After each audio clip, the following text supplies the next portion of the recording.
So welcome back to our annual plan deliberations.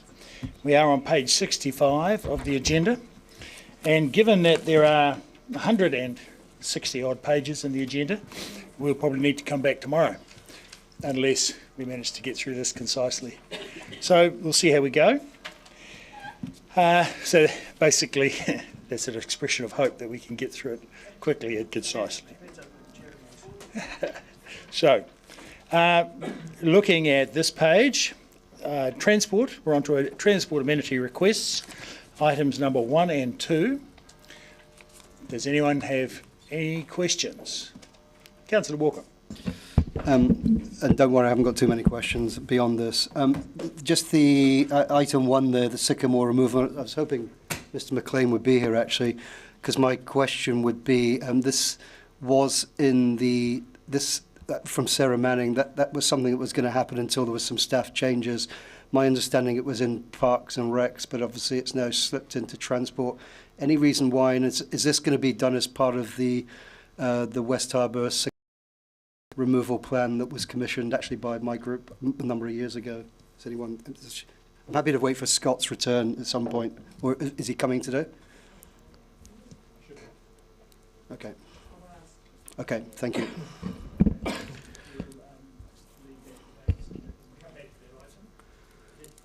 We can come back to that item. Has anyone got any further questions?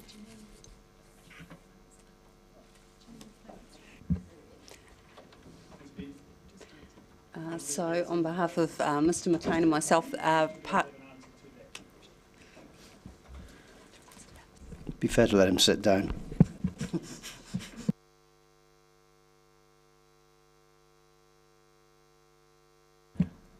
Thank you. Sycamores.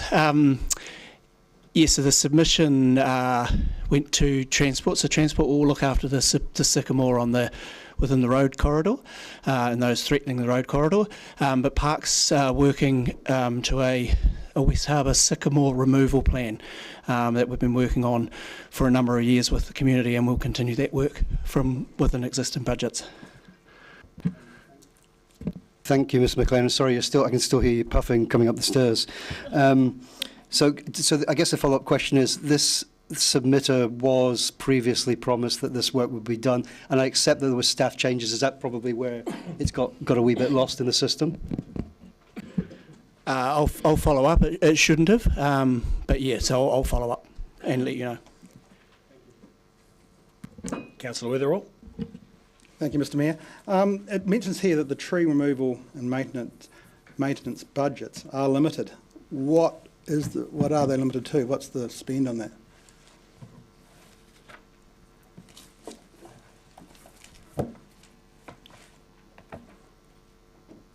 so we have, I'll just have to check the absolute numbers for you, Councillor, but we have a per annum removal budget for vegetation clearance in the road reserve. I'll double check the numbers and I'll come back to you with a definitive number. Thank you. And does Council consider sycamore trees a weed, a growable pest?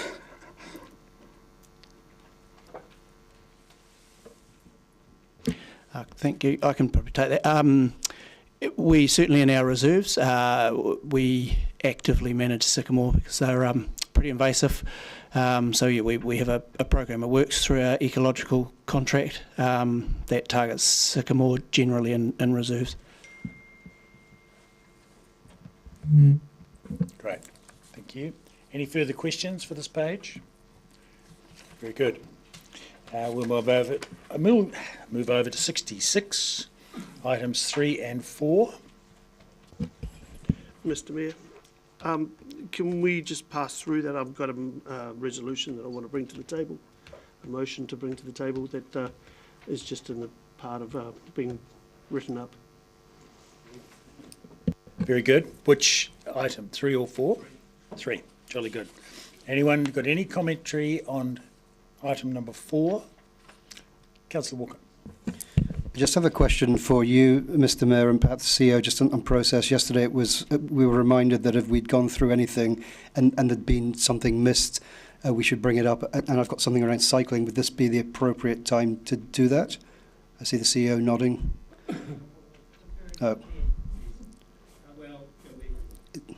we are talking about shared pathways and roads and footpaths, so I think it's near enough. Okay, so it's actually related to the Tunnels Trails project. So I went through my notes last night, and when they came to submit on us, for those who missed it, 964701 was the submission by Mr. Hyland.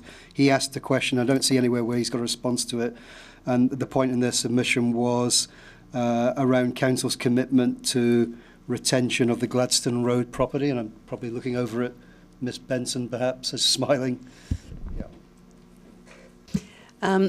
So yes, we have at the moment that property is really important to us in terms of from a staging perspective, to be able to build the Tunnels Trail, given the fact that Chain Hills Tunnel is the start of that whole cycleway, and in fact we are actually at the process of doing some remedial works in the Chain Hills Tunnel. So that property, in terms of its retention, is really important to us. Post the construction of the Tunnels Trail, we'll have to work with the Trust what happens to that property, but our immediate sort of 3 to 4 year timeline for that property is for it to essentially be a site office. Very good. Deputy Mayor Barker.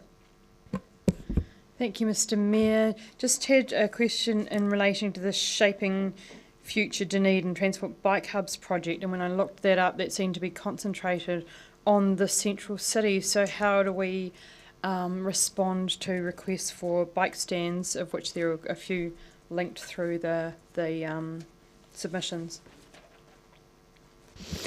Thanks, Councillor Barker. So we have gone through those requests in detail, and we have noted that there has been a desire for bike stands outside of the CBD, and they will be added to that long list.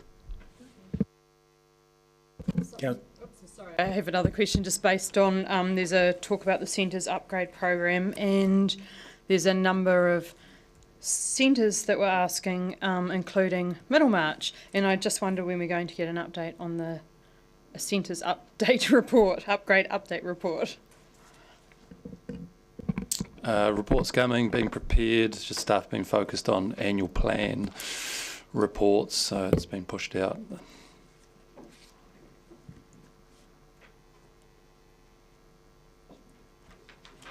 To you, Councillor Walker. Thank you, Mr. Mayor, and thank you, Councillor Barker. Your two questions have segued into my one question, and again I'll look over at Ms Benson. I'm assuming that the money that's in the LTP for the centres upgrade project can, if required, be used as part of the upgrades to install bike stands, etc., etc. They can be, Councillor. At the moment, we're probably relying on it coming through Shaping Future Dunedin Transport, but they can be. So just to chip in here, there's also amenity improvement budgets in the city development capital program. So the centres project has money set aside in transport and city development. So some of the urban amenity improvements, such as bike stands, are in the city development budgets.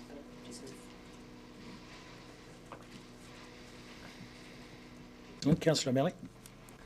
Thank you, Mr. Mayor.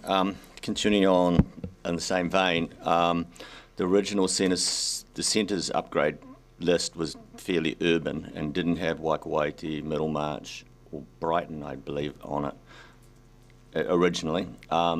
Is that list expanded, or are we still with the original list? Oh, I can't recall, sorry. There is a draft report sitting in for council with all the centres listed on it, so I'll check that and get back to you. Thank you, because that's really the feedback from those other communities, and it's been for a while like they would like to be considered. So, thanks. Very good. No further questions on this page, I see. Okay, so moving on to item number 6 and 7 on page 68. Questions? Councillor Gary. I think this is probably for Mr. Drew or Ms. Benson, who would like to answer. I'm interested in how we can best approach we've got a number of submissions here on coastal erosion all over the city really, and wonder if we have any overall plan and also whether the change in focus by Waka Kotahi to resilience is going to assist us in that. I'd have to say, Councillor, that's a very much work in progress at the moment. So the budget has been announced. I've been through that in a bit of detail. At the moment, it's not clear where the resilience money will be channelled to, apart from obvious places on the west coast and the state highway to the west coast, and obviously the east coast of the North Island. I think we'll probably have a clearer position once the government policy statement is announced later on this year, and when the details of that, the details of the current budget announcement become clear in terms of allocation for resilience and coastal erosion. So do you think that'll be in time for when we're considering the 10-year plan? I'll chip in here because there's a piece of work that Janine's not familiar with. So there's a joint piece of work with ORC and DCC around coastal hazards. So there's a screening study being done at the moment.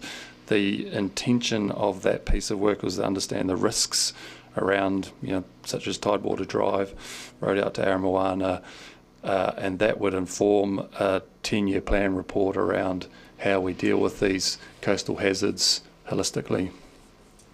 Thank you. Deputy Mayor Barker. Councillor O'Malley. I'm actually just looking for the definition of the word holistic at this point. So in the context of some of this is straight erosion, but some of this is, I think we have to admit that the climate has changed, and that some of this inundation is unprecedented, but it clearly is flooding. So where do we sit in terms of understanding that, in terms of adapting to climate change? That was the intention of this piece of work, is where do we start prioritising resource to deal with these issues that we're seeing all across the city, because we can't do it all at once. So this piece of work was to help us understand the risks and then develop a plan for how the city could best manage them. I guess in that answer you've said can't do it all at once. Are we ever going to ask the question, can we do it all? And that there's some things we will say, actually, if we are approaching this with a sensible lens, we won't be doing it. Yes, that is something we will need to consider. I'm looking for a definition of all. Golly, it's pretty huge. Councillor Gilbert. Thank you. Just a quick question, Mr. Drew. The work that the project that's going on jointly between the DCC and the ORC that we're just talking about, do we have any idea as to how long that might take? Because I'm sure there are large tracts of the community who would kind of like to know roughly. So we hope to have that report landed and some thinking around it to bring you something for the 10-year plan, so you can consider how the city manages coastal erosion hazards. Councillor Gary. Just a subsequent question. What happens and how do we deal with if we have a catastrophic breach in a coastal road where there's no other option for access and a community's cut off? How will we handle that?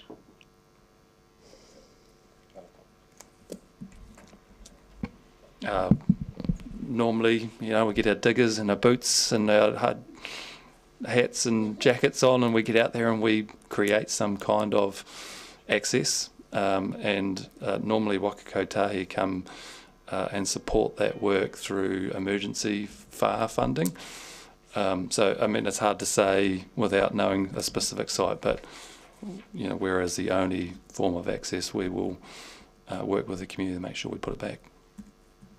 Thank you. And does the signal from the Minister, and I heard an interview with him on RNZ yesterday about resilience of roads and the shift in Waka Kotahi funding to resilience, and that some roads won't be fixed.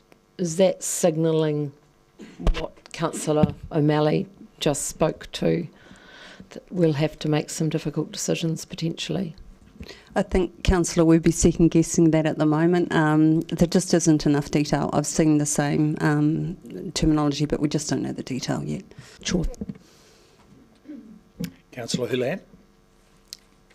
Thank you. Yes, following on from some of those answers that have come through, I'm just wondering, given there will be some places we might not be able to mitigate the flooding or the damage from probably climate change, does that mean, and this might sound a bit dramatic, I don't want to sound too dramatic here, but does this mean we have to plan for climate refugees or, sort of mitigation, risk mitigation around what we'll do if some areas just become unlivable?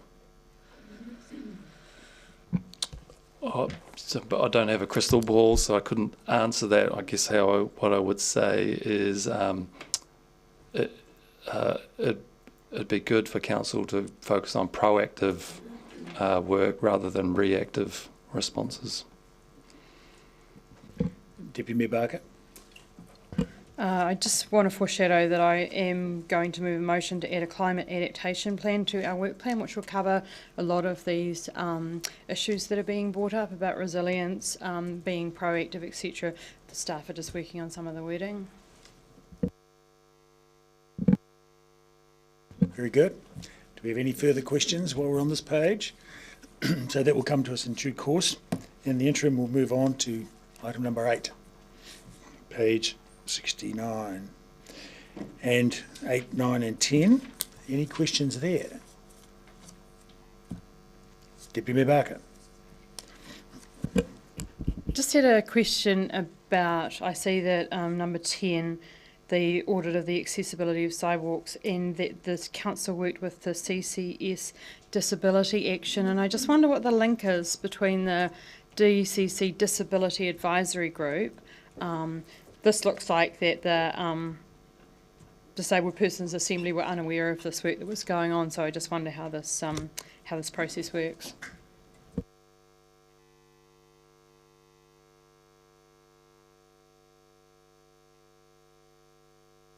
Sorry, there was just a question there around how the Disability Advisory Group works, that there was work done with the CCS Disability Action about the audit of accessibility issues, and then the Disabled Persons Assembly are asking about that audit, and I just wondered if there'd been a meeting of the DCC Disability Advisory Group.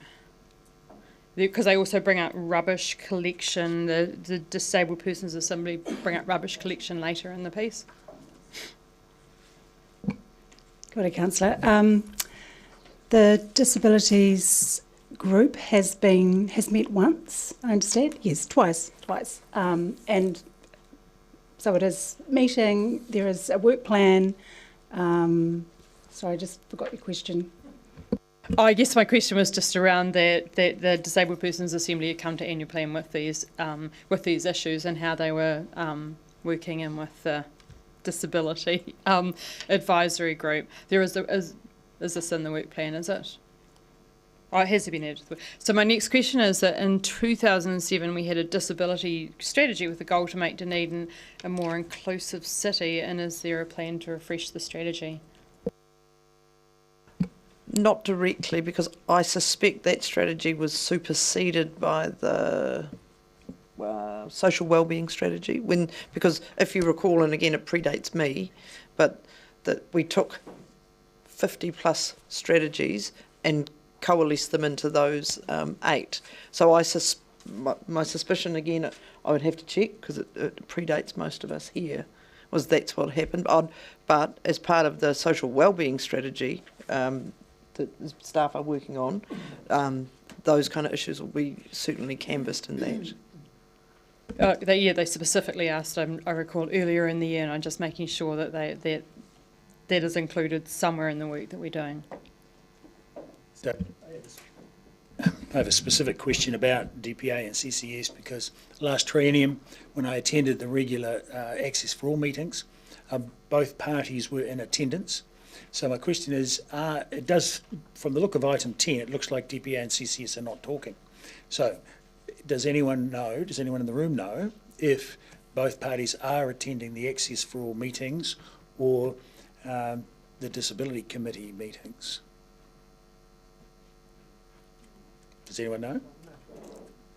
I can say that yes, both organisations have been at the Disabilities Advisory Issue Group meetings, and I do wonder if this is just that there wasn't an update provided to the Disabled Persons Assembly, because there does seem to be a great working relationship, and I think John Marrable does regular work with DCC around accessibility. So maybe it's just that this audit hasn't been, if it's just been completed. I haven't seen it. It's been requested for about a decade. Well, my thought was that as the George Street upgrade work was proceeding, that it would be much better. Well, a lot of work went into preparing it, having it suitable for accessibility requirements. So it should all be getting better rather than having a question like this. Anyway, remains to be seen. So looks like we've covered that page, 8, 9 and 10. Councillor O'Malley? Just on 9 and that Burnside underpass. This has been sort of coming up for a few years now, and it says it's coming up in the budget in the next. Do you know roughly when work? Because it looks like there's an act. You've got to coordinate with Waka Kotahi on this. Yeah, and we will actually include that as part of our review on the strategic walking and cycling network, Councillor, given the fact that it's got a lot of pretty critical connections to other walking and cycling routes that are in train at the moment. Can I just circle back on the vegetation clearance, vegetation financial number for 23-24 is 1.873 million for the transport corridor.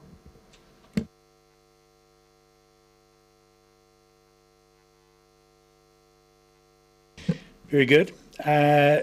So we're ready to move off that page and over to item 70. Councillor Gary. So item 11. I have a question regarding the Peninsula connection and the sections mentioned in that submission. Just want to check the location of the unfunded sections between Portobello Township and the bottom of Tairoa Head, and whether those are in fact the short section in which the school sits, and then Otako bus stop to the approach to the marae, and does it include some inland sections?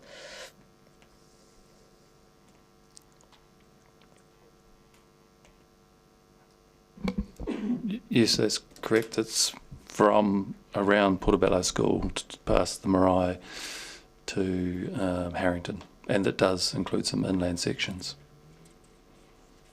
And is it not the case as a section by the bus turnaround to the Otako bus stop that is done, or there's some parts of that? Some parts of it done within kind of renewals budget. So as a section's been renewed and it's been easy, we've put in that bit. Excellent. And if I could foreshadow, I have a motion to put up whenever it's appropriate. Very good. To do with this item, is it ready now? It is ready. Great. Okay. Now, just a quick check-in on progress for the climate adaptation. Coming. Still coming? Yep, that's okay. Just checking, you know. Yeah, that's fine. So this motion is ready. So, whenever we read.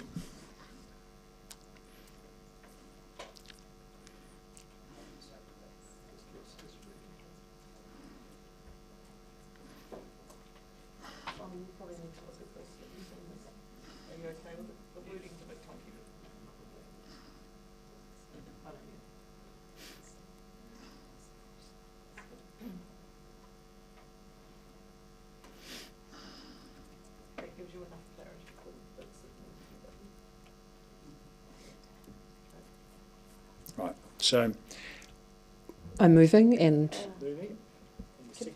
the chief seems to have a...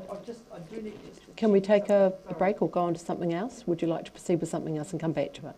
yes, I think we'll just do that. Right. In the interest of moving along. Just come on. Number 3 is the problem, I'm sorry, the point 23 is slightly challenging, because that's a lot of work in a very short period of time. I don't know if it's achievable. Do you want to go on and... I'll... Yes.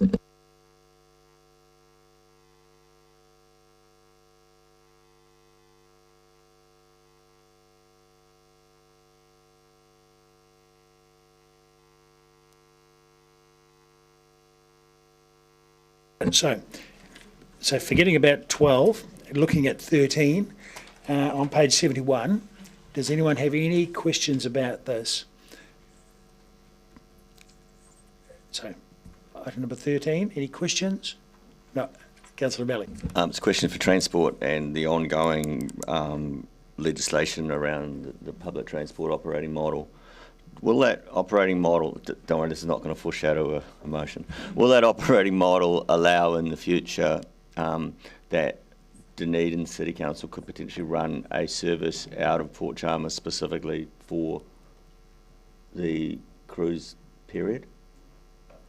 Do you know to the extent to which we could do that without requiring the ORC to do it? At the moment, we would have to negotiate that with ORC, but the new legislation, yes, does say that territorial authorities can run their own public transport in consultation with the regional council, yeah. Thank you. No, there's no motion following. Thanks. Mr Mayor, I'm ready to go. Yes. Given the what I've heard from Mr Drew this morning, I'm happy to drop 3 under B. So, if we look at the motion on the board in front of us, that B is going to be deleted forthwith and has already. So here is the motion, seconded by Councillor Wiley. Are there any questions? Okay, so Councillor Houlihan and then Councillor Malley. Thank you. Is this the section that we applied for shovel-ready funding and we missed out on it? Is that the section? Correct. My understanding that was quite a lot of money. What amount would this cost to do this work? It's approximately $20 million.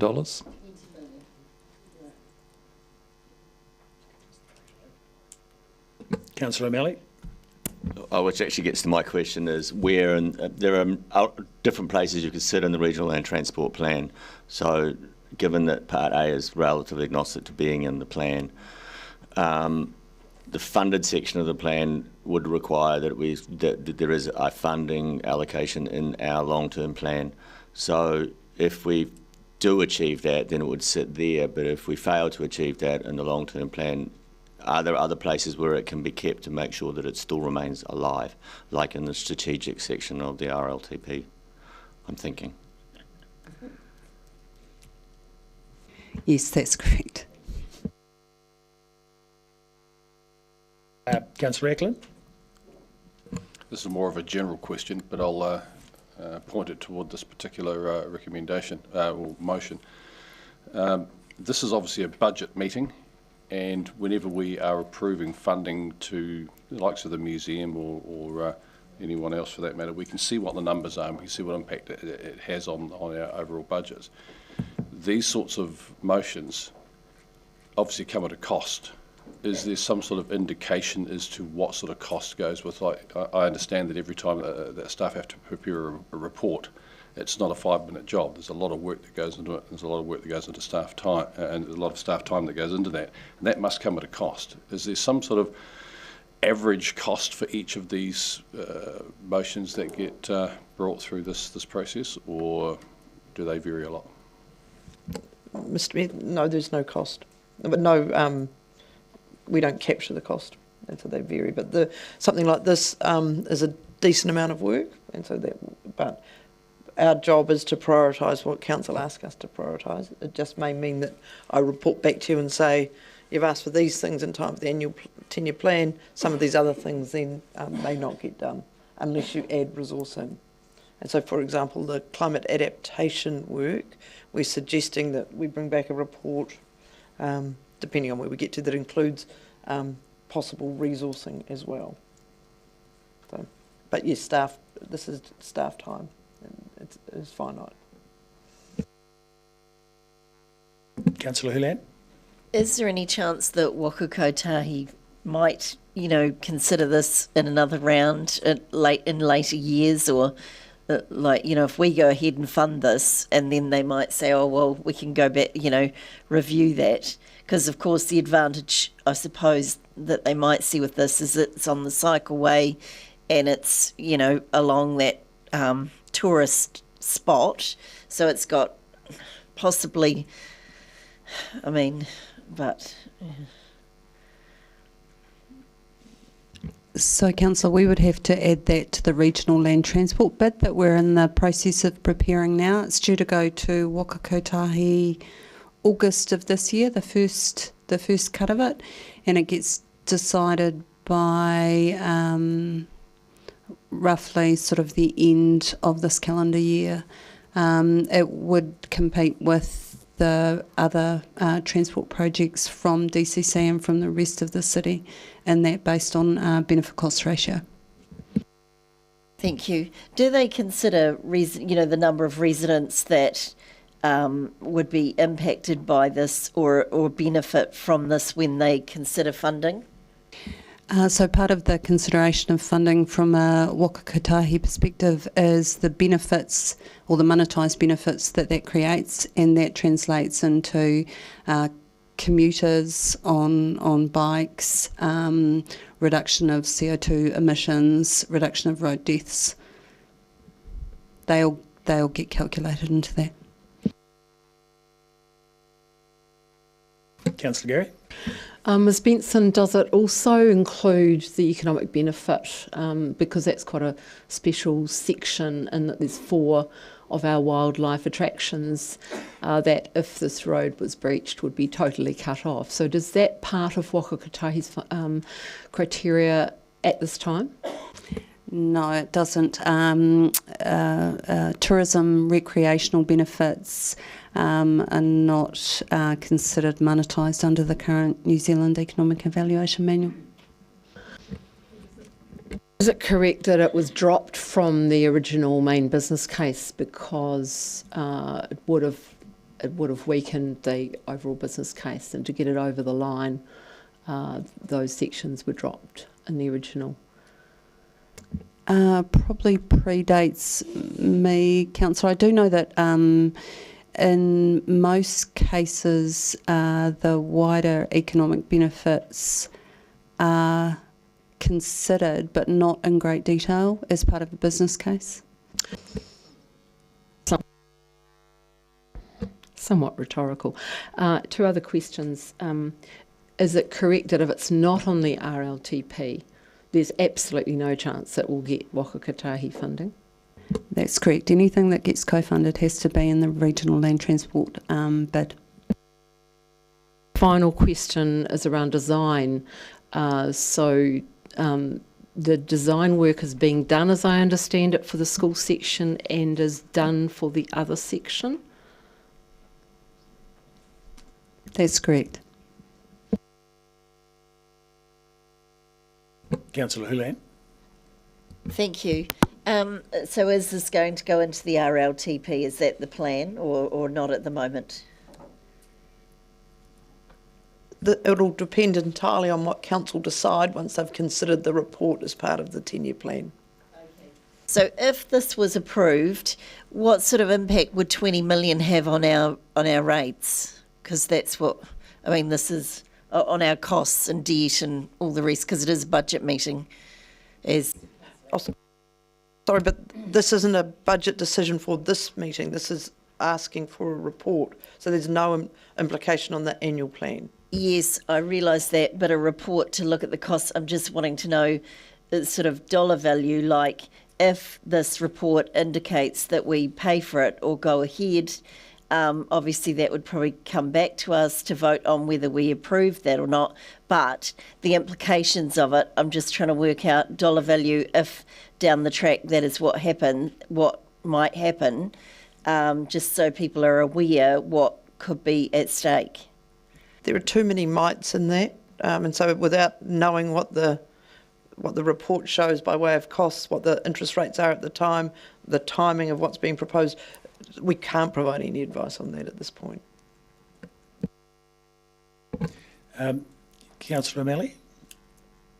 Oh no, I'm good. Thanks. I just have a question regarding the competition, because at the moment we've got the Tunnels Trail is in the RLTP. Is that correct? Councillor O'Malley, yes? Staff can confirm that, but it's basically funded at this point. Yeah. And so if we were to add this to the RLTP, it would be in direct competition for a range of other tracks and trails around the countryside, including Mosgiel to Outram, or Mosgiel to Waihola, and the coastal tracks and a range of other tracks that have been brought here. So would that, if we put this in the RLTP now, would that put it in competition with the Tunnels Trail, or would it put it in sequence, in series with the Tunnels Trail? I wouldn't use the term competition. The RLTP puts forward Otago Council priorities for transport investment for a 3-year period, and then through the RLTP, the LTP and the NLTP processes, those investments are prioritised by councils and Waka Kotahi to decide where the limited funds are spent. So I guess it's trade-offs, and the RLTP and the National Land Transport Fund look at the government policy statement on transport and prioritise that investment around where the government is directing it. So it might be, if the government was only investing in cycleways, it wouldn't be in competition. It would be there would be a lot more spend in cycleways than there would be in, say, road maintenance. Very good. Councillor O'Malley? Yeah, I was just going to wait for my speech, but obviously it might be more efficient not to. To get into the funded section of the Regional Land Transport Plan, you need to demonstrate co-funding from your territorial authority, and that's when you put yourself up. Or at least you have to be committed to it to some extent. Are you saying no? No, that's correct. You're correct. But there is a strategic section on the Regional Land Transport Plan which each territorial authority puts in, which can list projects that it's not working on at the moment, but that it is considering for its strategic objectives. And I know that if you're in that section of the RLTP and something like the Provincial Growth Fund comes along, you can point to that and say, we do have that in our strategic objectives, and then you can be eligible for those external funds. So if you're in that section, you're not eligible for the Waka Kotahi co-spend funds and the stuff that comes out of the National Land Transport Fund, but you are eligible for other components of funding which come into the future, such as shovel ready. And next time we have a shovel-ready-like project, we might be a bit more proactive in making sure they give us more than zero. Deputy Mayor Barker? A question, I guess it relates to yesterday's question about the work that we're doing on the strategic cycle network, and this is about prioritisation of different cycle trails. I'm just putting a cycle lens over this just for a second. Mr. Drew, when are we expecting that work to be done, and how would we as council prioritise our cycle-facing trails/roads?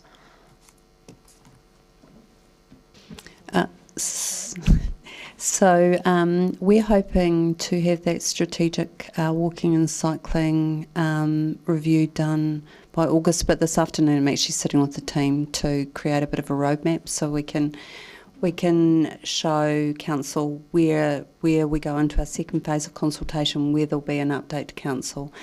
In terms of prioritisation,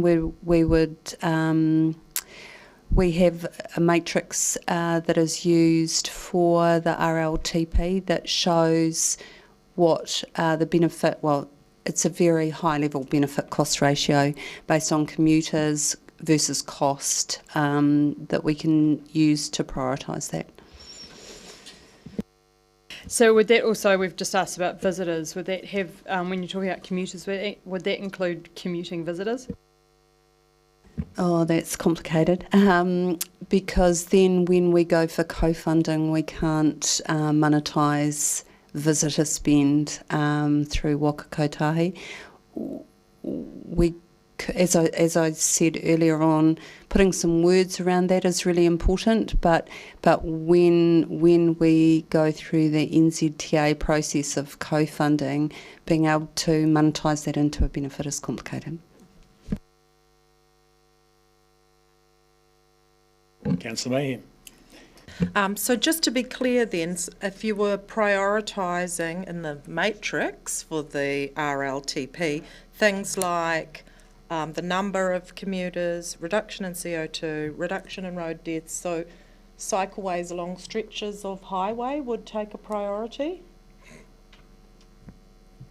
If they're on a commuter route, I might caution on the flip side of that is beside highways they tend to be slightly more expensive, so that kind of bumps up the cost, which then has a direct impact on the weighing of the benefit cost ratio. But yes, if that's a commuter route, yes.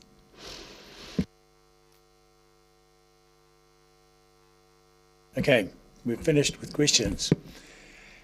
Ready? Would you like to speak to them? I would, thank you, Mr. Mayor. The Peninsula Connection has been a community-led project from the beginning and continues to be so. It was not a cycleway project at the beginning. It was a safety and continues to be a safety improvement project. The shared path was an additional bonus. Just to note that 262 people submitted to this year's annual plan asking for the Peninsula Connection to be completed. That's actually 40% of the total submissions, and that included one from the Otago Peninsula Community Board and 261 others who live in the incomplete sections. And I want to acknowledge Mrs. Edna Stevenson, who's sitting in today, who came to speak on behalf of those 261 people. We've already established where the unfunded sections are, but I just want to describe them a little more to you if you're not quite familiar with that part of the road. So one section is around Portobello School and the far side of the Portobello Township, and the other section has got some inland sections, but there's a coastal section from the Otako bus stop to the approach to Otako Marae. If you listened, you will have taken on board the worry of the submitters about being cut off, given the current undermining of the road, and some of you will have seen that when you went out on Waitangi Day to the marae. And also about there being an accident, particularly given the number of tourist buses travelling that road again as visitor numbers build to the tourist attractions at the end of the peninsula, namely the albatross colony. And reminding you, it's the only mainland colony for royal albatross, northern royal albatross is in the world. Pukekura penguins, nature's wonders in Penguin Place. And there is no alternative route. So if there was a breach of that road, that would cut off those 4 tourist attractions, which really are major in contributing to our being the wildlife capital of New Zealand, as we like to say. And the volume of traffic at times to the marae is particularly high at times of hui and tangi. It's been my experience as I've lived this project being rolled out that the manaakitanga shown to the construction workers by the various communities, the absolute joy of the community at milestones. It's been a very long journey, huge turnouts at the openings, the use of the shared path and the business uplift as sections have been completed. However, the most dangerous time has been when part is wider and safer, but some sections are not, and it feels a great deal more dangerous on those narrow sections. It's always been a safety project, but it has delivered so much more, a more active and connected community, improved resilience, and when finished will deliver a near marathon length shared path right round the harbour, an amazing asset for the city. And I digress slightly to say, I think, Councillor Walker, that you've won the competition that we've had long-standing for many a year around which bit would get done first. There is an expectation in the community that the Peninsula Connection project will be completed, but it is not well understood that these final sections are as yet unfunded. These sections of the project were dropped from the main business case, and I had knowledge of that in my role as chair of the community board, to strengthen its chances of getting over the line for funding from Waka Kotahi.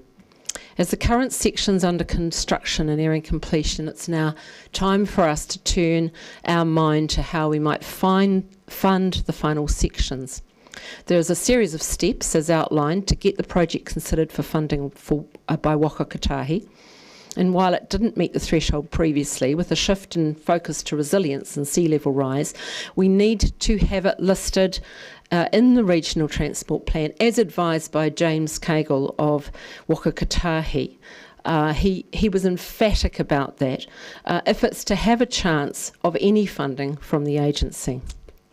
I want to acknowledge the work of staff in the background in recent years exploring opportunities, including shovel-ready funding. We were proactive. It was top of the list, and we weren't successful, but it certainly wasn't for the lack of trying. And my expectation is that exploration will continue. In parallel, we need to work towards including it in the 10-year plan, as we told the community we would. To do so, we will need updated costings, to continue to explore other funding options, and to consider what measures we might put in place in the meantime to halt the erosion. We've heard about that this morning. This is a project started well over 10 years ago, if you count the very first section at Vauxhall. We need to complete what we've started. This motion is to provide the information we will need to have to consider such a decision at the time of the 10-year plan to complete what we've started. And I thank you in anticipation for your support. Thank you. Councillor Walker. Thank you. Thank you, Mr Mayor, and thank you to the mover and seconder, and I have no problem supporting this motion. And as Councillor Gary has alluded to, I've lived this project's sister or stroke brother on the other side of the harbour, leading out to Port Chalmers for a long, long time, and like the Peninsula connection, the shared path on the Port Chalmers side of the harbour also started and was completed as a community-led project and ultimately a safety project. And I think with the SH88 section being completed to Port Chalmers sometime in late July, we look forward, I think everyone, whatever your views on cycling, running, skating, boarding, whatever are, to having in our city probably arguably one of the best city-based shared paths on the planet. I've said that consistently. I believe that's the case. Cycling, walking, recreation in general are continuing to grow increasingly. We see that in our city. Whether you believe it or not, it's just the case. We have it anecdotally. I see it every day, and we have it in the counters that we have spread around the city that count people going about their biking, walking, running, etc. It's important. This is in the RLTP. I don't think it competes in any way with the Tunnels Trails project. In fact, I think it's complementary, and I think at the very least, and I think Councillor O'Malley highlighted this, that it needs to be at least in the strategic part, at the very least, just in case at some point in the future that we do get government giving us another prize, as they did previously, and at that point we weren't ready and we got nothing. So let's make sure that we're well ahead of the game in future, and that this gets funded and completed sooner rather than later. Thank you. Thank you. Councillor Vandevers. When councillors are voted onto the council, we often come from particular areas, and that's where our base of support is. But it's very clear in the Local Government Act and other bits of paper that you get when you are a councillor, that when you get onto council, you are there not to represent the particular area where your voter base might be, but the whole of the city. I've always voted for the Peninsula connection that is not a cycleway, because I could see great benefits to the city generally in having a better improved road out to Portobello, perhaps, in particular, and because it has such a very positive effect on raising the property values of all those houses out in the peninsula. But in terms of the Peninsula connection that is not a cycleway, fundamentally there was always a road out there. Now there's a road plus a cycleway. So let's not try and make it out to be anything that it's not. My point regarding this particular motion is that the Peninsula connection has already had over $100 million spent on it. It's vastly disproportionate amount of money that has gone into improving access to the peninsula, when many, many other areas of Dunedin have roads which are not a patch on what the Peninsula connection already has. I mean, I love going out to drive down the peninsula. It's a fabulous drive, and yes, it's got a wonderful walkway, and sometimes we see a bunch of cyclists on it, all very good. And it looks fabulous. It's by far the best road that we have anywhere to drive. But it's already by far the best, and there are so many other areas of Dunedin that have been missing out. There are messy, potholed areas with no footpaths, areas with footpaths falling apart. I get anecdotal complaints all the time about parts of Dunedin that simply haven't had anything like the money spent on them as the peninsula. I think, quite frankly, the peninsula's had more than enough. Under Mayor Cull, I tried to put forward a notion that there should be a targeted rate for the properties on the peninsula, because we were spending so many hundreds of millions out there, and it's raised the value of all those properties so incredibly, and they are the main beneficiaries of it, and therefore they should be paying at least an increased proportion towards it. Mayor Cull lived out that way at the time, and just about... Point of order. What is the point of order? 25.2 point B, disrespectful language, referring to Mayor Cullen as living out there in the property values.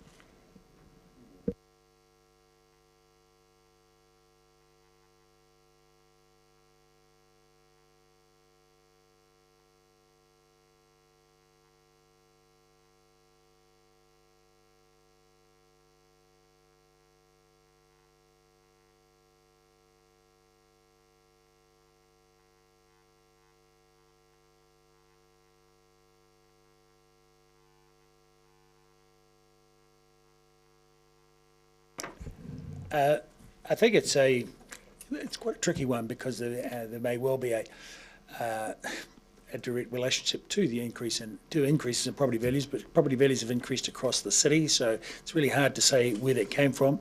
But I think it's important that we not cast aspersions to,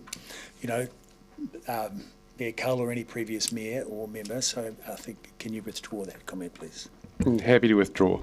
To carry on with Councillor Gary's argument that there's a real risk of the road being cut off, and that somehow this motion is going to do something that will prevent the road being cut off, to me seems to be absolutely far-fetched and catastrophising, actually. We haven't had the road cut off out to the peninsula ever for any length of time, and any time there has been an issue, it's been fixed reasonably quickly.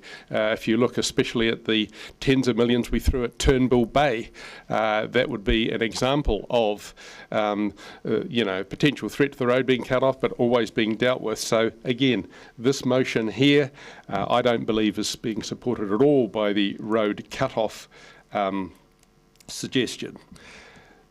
So my reason for voting against this is that I believe that there are far more pressing and far more equitable requests to get things put into the regional land transport plan The Peninsula has had by far the best of the last decade of spending on roading of any part of the city. We need to say enough is enough. The expectation that the complete Peninsula connection will be funded is not a reasonable expectation in my view. And are you talking all the way out to the lighthouse? It could go on forever. So I think that we should vote against this, that it doesn't actually represent the best interests of Dunedin as a whole, and that there has been far too much money spent on that particular road and connection already. Deputy Mayor Barker. Thank you, Mr. Mayor. I will support this, and I will support it with, I guess, an economic lens on it as well. When we talk about the visitor benefits, and that's why I asked the questions around, do we consider visitor benefits when we are applying for NZTA funding, and is that included in? And when we look at pre-COVID, although tourism's back to 66%, there were approximately 2 million visitors that came to Dunedin, and of those 25% go out onto the peninsula for wildlife attractions. So that's around 500,000 visitors out to the peninsula. I know these numbers very well. About 160,000 go to the Albatross Centre, 30,000 approximately to the Blue Penguins, to each. Blue Penguins Pukakura, I'm assuming similar to the Yellow-eyed Penguins and the seal attractions. It has been cut off before because we actually had to get boats in to feed those very, very precious albatross chicks, which actually a lot of them require supplementary feeding. So if we hadn't been able to access the end of the peninsula, those albatross would maybe have died, and that would have been an incredible, terrible tragedy. I recently followed a bus around the road as it dodged the chewed-in bits around Otako and narrowly missed a camper van. So that was just one little trip. And I go out there maybe once a month to do some volunteer work, and that was one thing that I witnessed. So there's a lot more of these issues going on.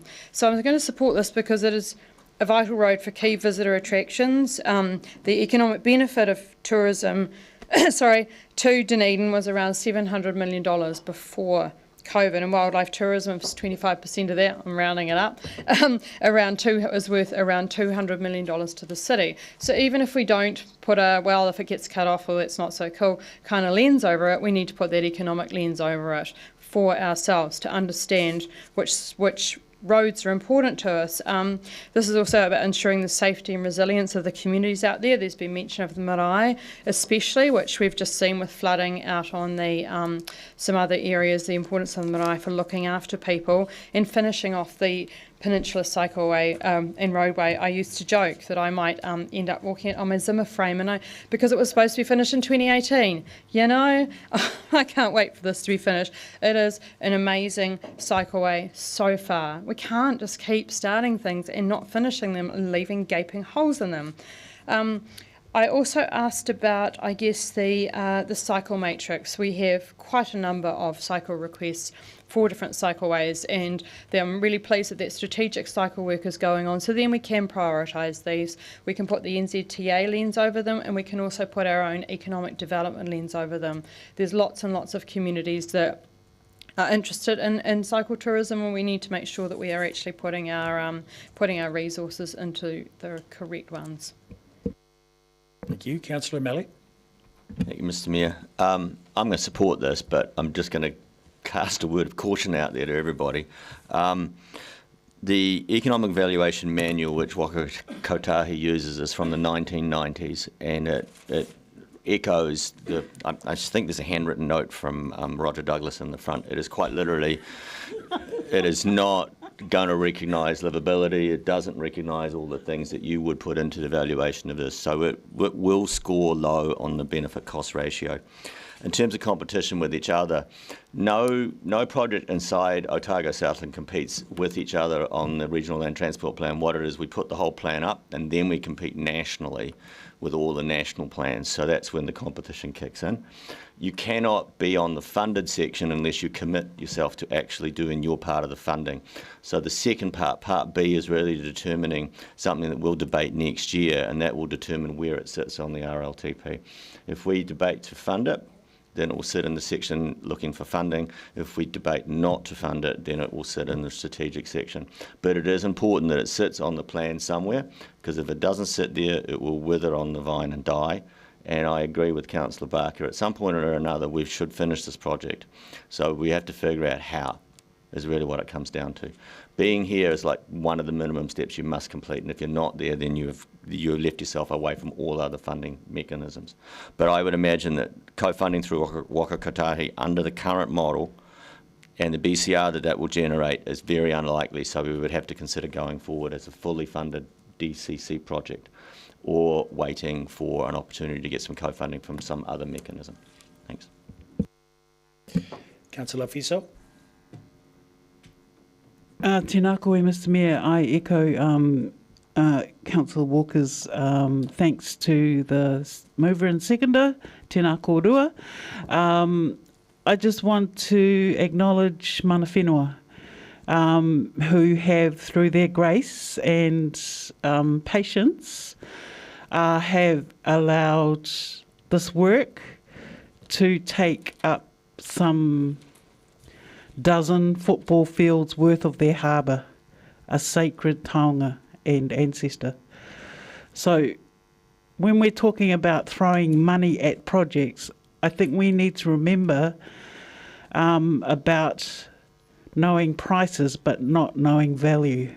And there's so much attached to this. As I said yesterday in the Theatre Network's speech kōrero debate, it's about continuing to be bold and ambitious in our dreams for our whole city and not being wasteful. Colleagues will say that we've had enough and we should stop now because there's other areas of need. We should not be wasteful, respect the past and look forward to the future. Kia ora. Councillor Wiley. Thank you. Firstly, I think we need to acknowledge and agree that this was part of the 2015 long-term plan, and it was accepted back then that we would have the Peninsula Connection Project would run from Vauxhall all the way to Harrington Point, Tairoa Head. The decision to do that work was approved back in 2015, and it was basically went through the pathway for that.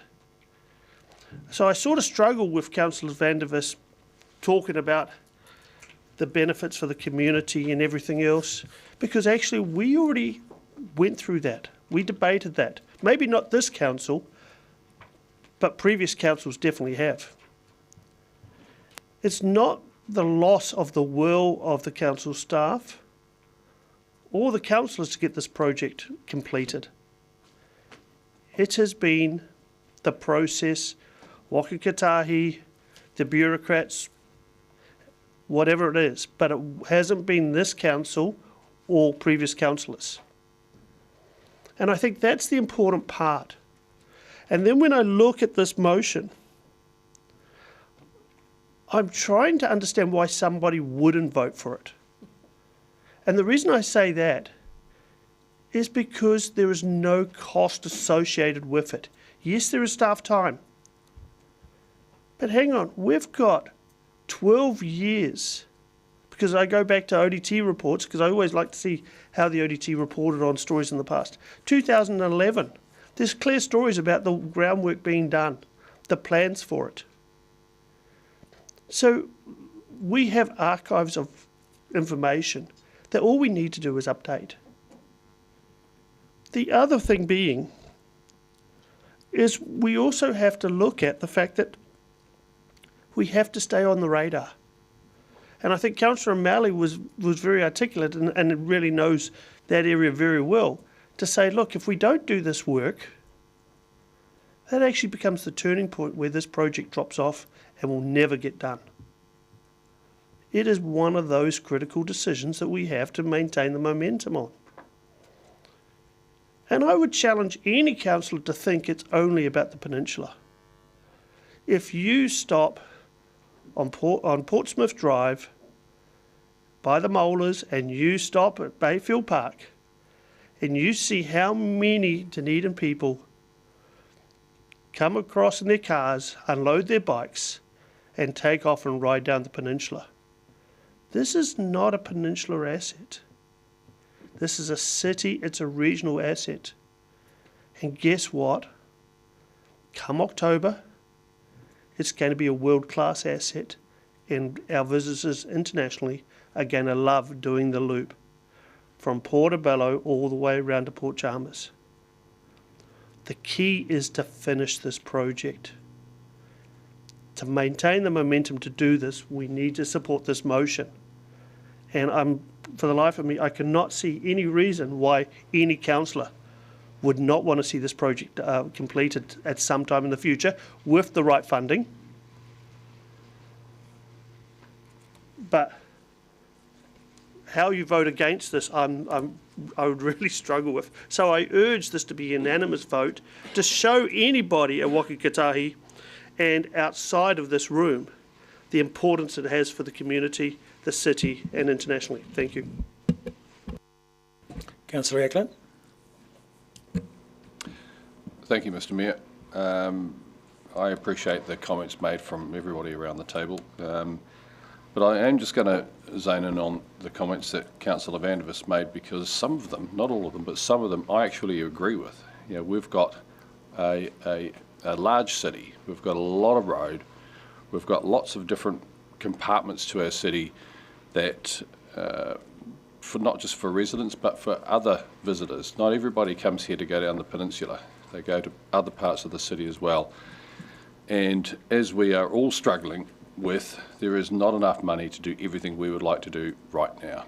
That's just never going to be the case.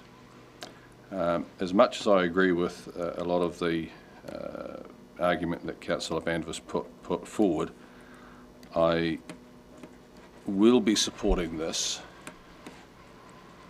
mainly for the reasons of safety.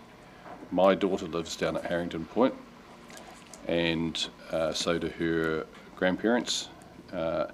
And funnily enough, they're not actually all that fussed on all the tourists down there, because it's clogging up the roads and it's changing their whole sort of way of life, because it's basically been it's becoming a victim of its own success. But having been down there numerous times of recent, I am aware of some of the parts of the road that are dangerous. Because there's so many buses going down that way now, those areas do need to be fixed. It is a project that started when I was on council last, which is obviously a long time ago, and it does need to be finished. So I will be supporting this. Thank you. Councillor Hulan. Thank you. Yes, I mean, in a perfect world, I would love to see all of our tracks and pathways fixed and all our roads perfect. That'd be great. It's not a perfect world, and we don't have unlimited funding. I actually feel quite uncomfortable about this as well, and for many of the reasons that Councillor Vandervis gave, actually, because there are a lot of areas in our city that don't get funding. You know, we've got applications here that are not going to get a cent. And there's numerous applications. Orokonui, for example, they've had to get rid of staff. They're not getting any funding. We've got Brockville playgrounds in here. People in Brockville want playgrounds, and we're looking at 20 million for an extension from Portobello through to Tairoa Heads. It is, I know, taking it through to wonderful, internationally recognised, world-class wildlife. I'll acknowledge that, absolutely. However, we do have a loop currently, so the councillor who mentioned we want to finish the loop is actually incorrect, because we go from right round the whole harbour basin. I live on West Harbour, and once the Port Chalmers end is finished, you'll be able to go from Port Chalmers and then get a boat across to Portobello and cycle right around, or walk if you want to. So, I mean, we do have a loop, so that's not actually accurate to say that we won't finish the loop, because we will. People then can get their own way from Portobello through to any other of those attractions. And as far as this project protecting the water, I just aren't sure how that would work for if there was flooding in that area. I don't think that a cycle path would protect the road or the water. I just find that unusual, that comment.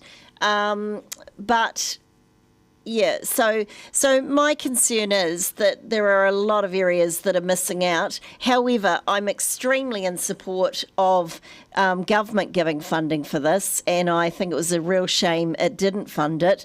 I certainly support it going to the RLTP, and I realise that means we'd have to pay a percentage of it if we got approved, but I do not want it nationally competing with our other projects like the tunnels trail and other projects like that. Certainly I see the tunnels trail being something we need to focus on now. And we've got a brilliant loop here. So, yeah, that's my feeling on it at the moment. I do have concerns that this area has had a lot of money spent on it, a huge amount, and rightfully so in many, because West Harbour's had a lot spent on it too, and now we do have a world-class loop. But I think continuing further and spending a lot more money, like 20 million, is that justifiable? And I've got a question mark with that. Thank you. Okay, so I've just got a couple of comments before I hand it back to Councillor Gary for a right of reply. I can support this project because it has negligible budgetary impact. However, it may have budgetary influence in the future, but critically important, it is essential that we have a range of projects ready. We've missed out on a lot of government funding in recent years because we haven't had projects ready, shovel ready to go. And we do in the regional land transport plan have a really good place for it to sit, which is in the strategic objectives to be achieved at the right moment in the future. Currently the Peninsula connection is almost $10 million over budget on what was in the current 10-year plan. So, this is a very expensive bit of shared path. And contrary to what some speakers said, it's my understanding that this proposal only goes as far as the marae. It doesn't go all the way to Tauranga Head. So you're thinking all the way to Tauranga Head at 20 million, right? So, and my expectation is the bit of road from the marae to Tauranga Head will be extremely expensive because it has to be cut into the cliff to get around there. So, but we won't have any chance of co-funding if it's not in the regional and in the RLTP. So it is important that we have an update on the funding and we have it in there. But it's also important that we have a range of other projects that might also be in consideration for funding, depending on how they sit in the benefit cost ratios and the benefit for our community. And this one has a lot of benefits that aren't captured by BCR, the current BCR protocols. However, it's important that we are able to articulate those because this project could make a significant difference to further economic development of the peninsula. So I will be supporting this whole motion. And I'll hand it over to Councillor Benson-Pope. Thank you, Mr. Mayor. I'm very supportive of this resolution, and I'd like to thank Councillor Gary for bringing it forward and Councillor Wiley for so accurately mentioning the nature of the asset. So an earlier speaker commented on the long time it's taken so far. I can recall the first stage, and at that time, the issue that Councillor Laufiso alluded to, namely the sensitivity around encroachment of the harbour, was very problematic. And I can't overemphasise the importance of the agreement that has come from the Runanga in terms of their veneration of the harbour and its area. That first section from Marne Street to Burns Point was opened by Suki Turner to put the length of the project into perspective, and at that time no one would have had the vaguest idea of the magnificence of the improved design and the replacement of the wall and the raised road that we now enjoy. This is an asset for the whole city and the region, actually.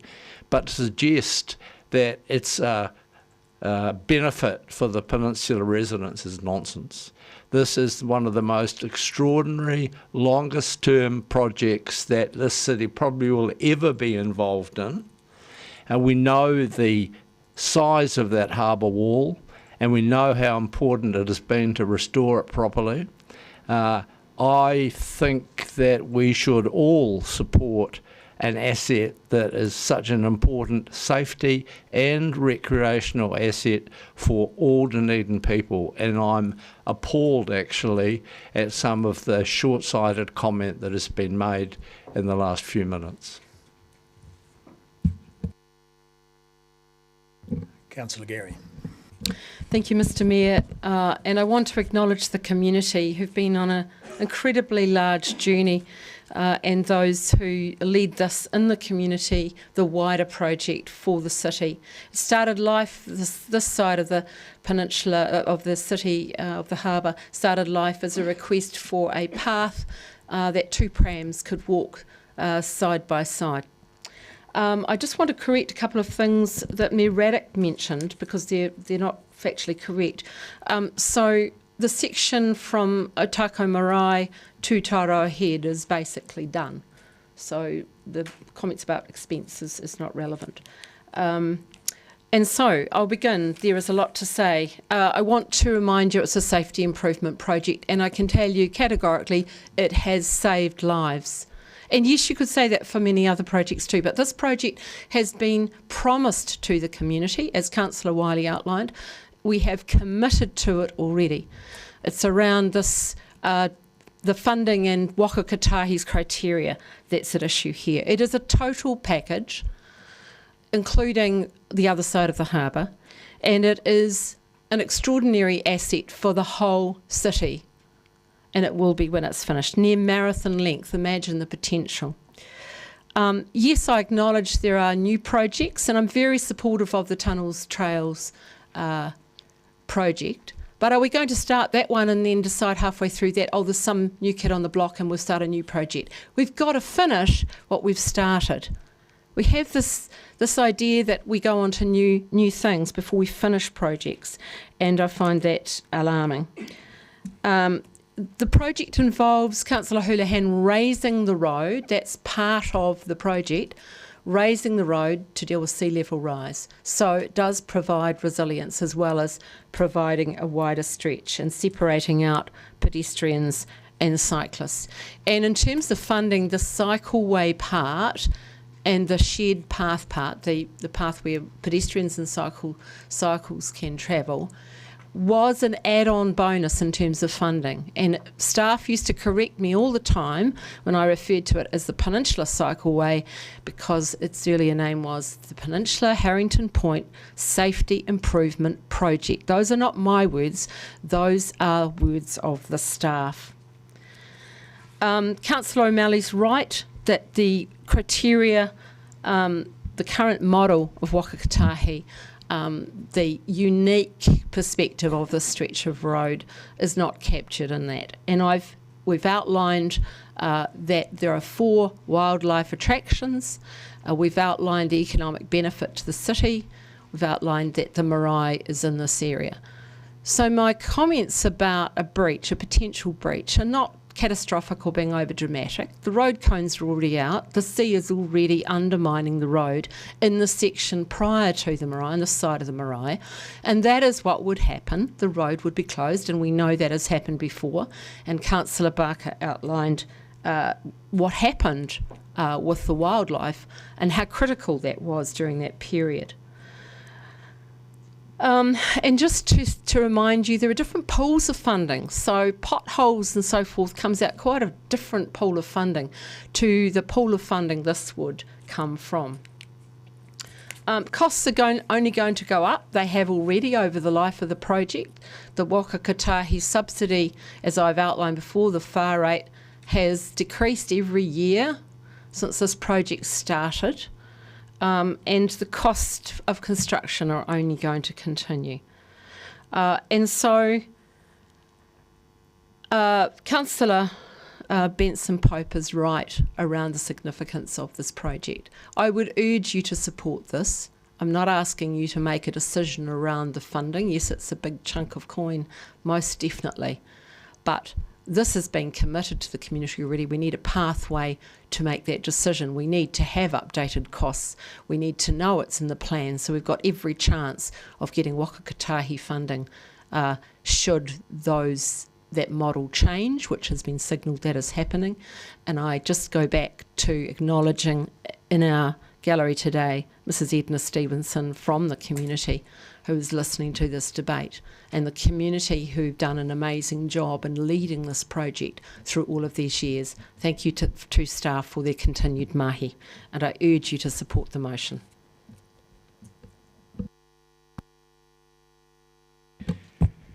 By division. Councillor Ackland. Aye. Councillor Barker. Aye. Councillor Benson Pope. Councillor Gary. Aye. Councillor Gilbert. Aye. Councillor Houlihan.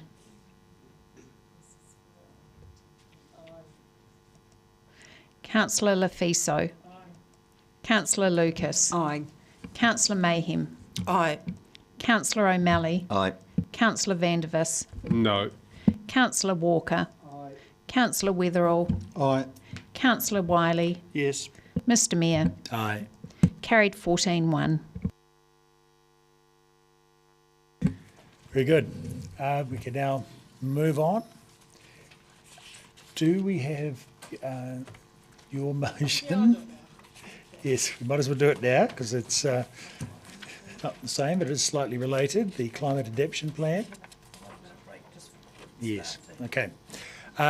We've got lunch at 12:30, so we'll take a 5-minute break now to give a minute. So, seconded Councillor O'Malley. All those in favour say aye. Aye. Away we go.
put by Deputy Mayor Barker and seconded by Councillor Gilbert.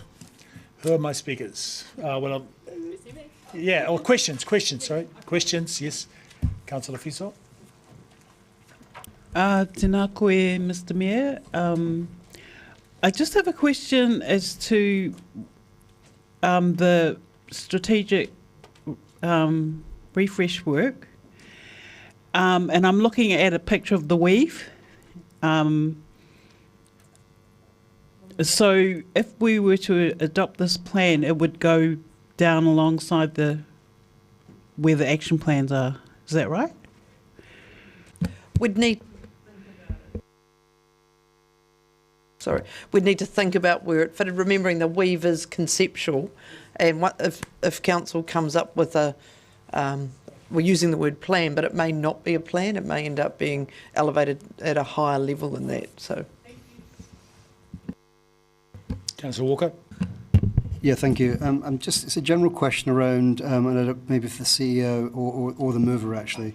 In terms of, the government already has a national adaptation plan, which within that directs us in a statutory way to do certain things. I'm just wondering what the differential is here in terms of, yeah.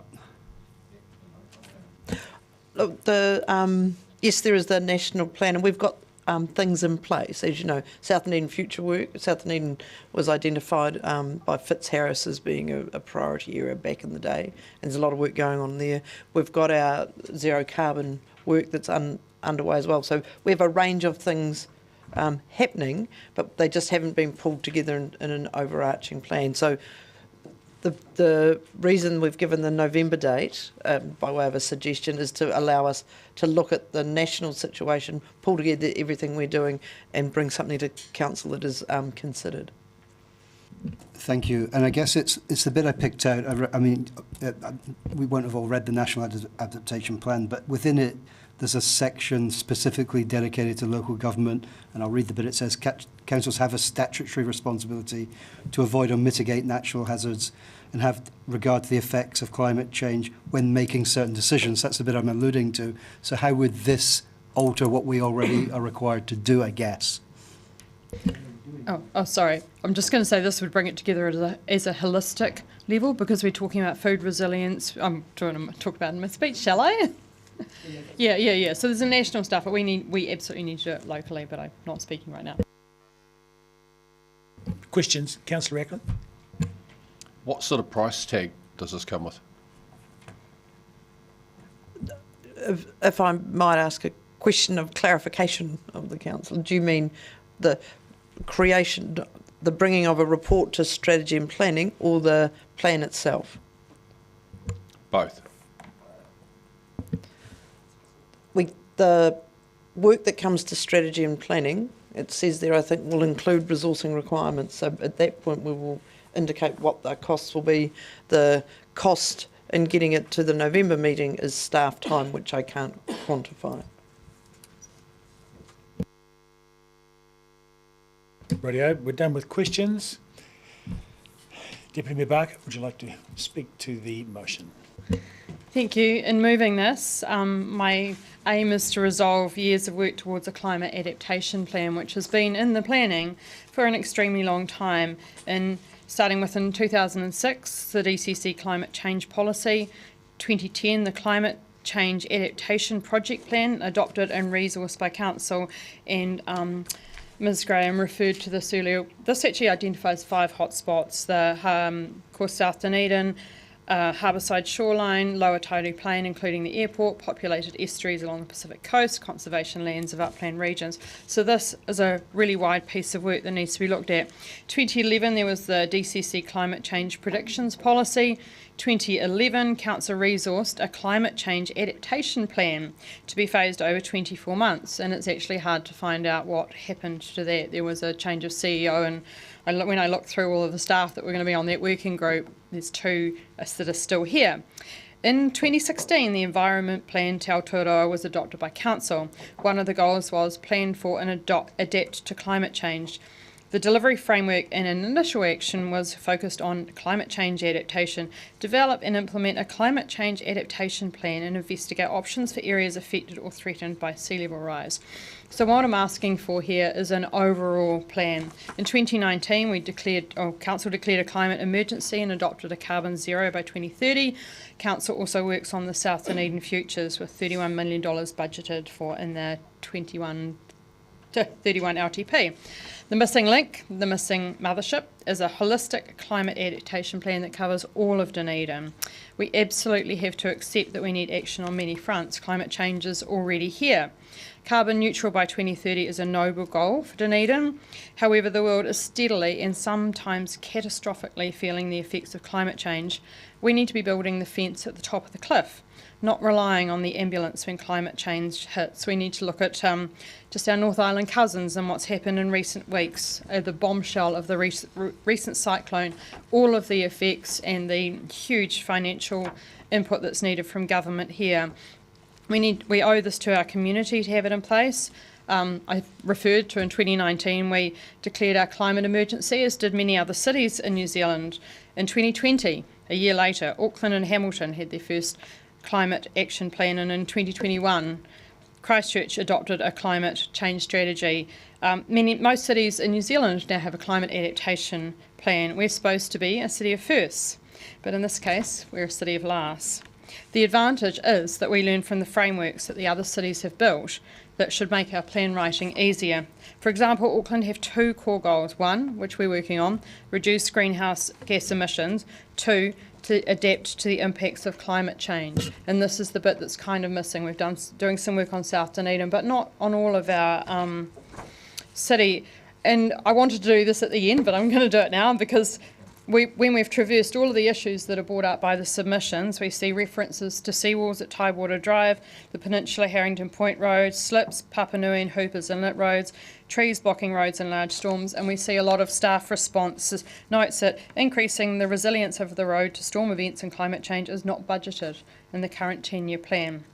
We have concerns brought up in the submissions about dams in Port Chalmers and their support of community resilience to climate change, firefighting concerns about Strathtyre flooding, 6 submissions with concerns around coastal erosion. There's a strong pattern of evidence that we need to address this in a holistic way and have a citywide concrete plan, such as that started in 2010, again attempted to start in 2016, and a somewhat piecemeal approach adopted since then. And I'm really pleased that now we have a system of tracking resolutions and tracking work, because obviously this work fell through the holes.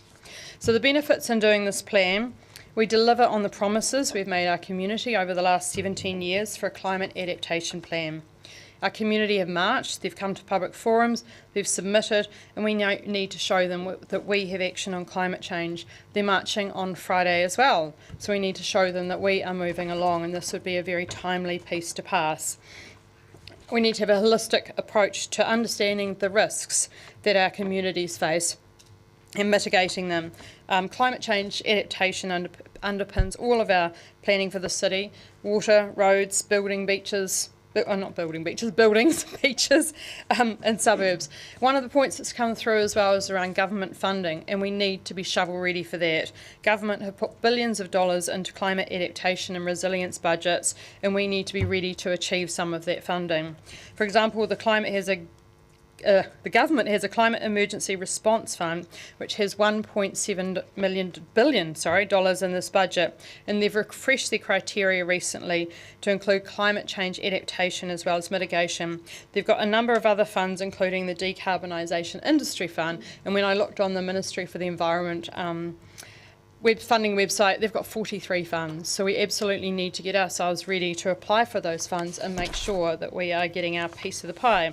We also need to ensure that we have resilience embedded in our city for our communities, our infrastructure, for food, economic and crisis management. So this is trying to tie all of the work that we do through the council. We've heard earlier about the coastal hazards work, the carbon zero work, the South Dunedin's future, the St Clair, St Kilda coastal plan. So I guess to go back to what happened around the Peninsula connection, we need to finish what we started. So putting this motion forward actually gives us a plan and a way forward, and this would also help inform our long-term planning. pull the work together, and then if there's any budget, as Councillor Ackland suggested, that needs to be put forward, then we'll have a robust plan for prioritising that. Thank you. Councillor Mayhem. Do we have a seconder for this motion? Oh, I would be happy to second. I will be supporting this. I was present at the meeting in June 2019 as a member of the public gallery that was packed with people holding placards and banners. Pupils of North East Valley School spoke, and so did Extinction Rebellion members in the public forum. Council said at the time that they needed to lead efforts to drive the city towards a carbon neutral future. The school pupils were met with applause. Those children are teenagers now. They're at high school. They said something needed to be done fast. The clock is still ticking. Councillors voted 9-5 to declare an emergency and accelerate efforts. That was 3 years ago, and we've had 2 different mayors since then. This Friday, our rangatahi will rally again for climate justice. The School Strike for Climate Action activists gathered back in March to highlight the effects of Cyclone Gabrielle. So far, we've seen no changes. Where is our community resilience and local resourcing? What is the climate action plan for Dunedin? In October 22, quoted from the website, we believe climate change is urgent and one of our city's highest priorities. You can see the requests and the concerns in our submissions from the annual plan. As mentioned by Deputy Mayor Barker, we haven't got fund for these coastal issues in the budget. The government has got a response plan, but we should be managing risk and readiness in the city and our low-lying communities. We've got a statutory obligation via the national plan, and we need to develop a climate adaptation plan and resource this urgently. Thank you, Deputy Mayor Barker, for your motion, and I will be supporting this. Thank you. Councillor Hurland. Thank you. Yes, I'll be supporting this as well. And I'm surprised we haven't already got a plan it makes sense. If you want to achieve something, you do have to have a plan and action steps on how you're going to go about it.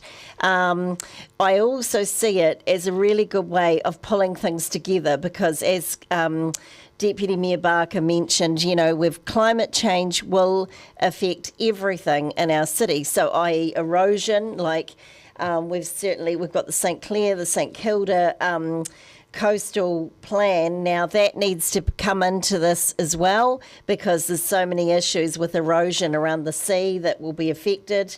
We need to bring in other areas as well, like Brighton, Peninsula, for example, that we talked about earlier, and the erosion they're having there.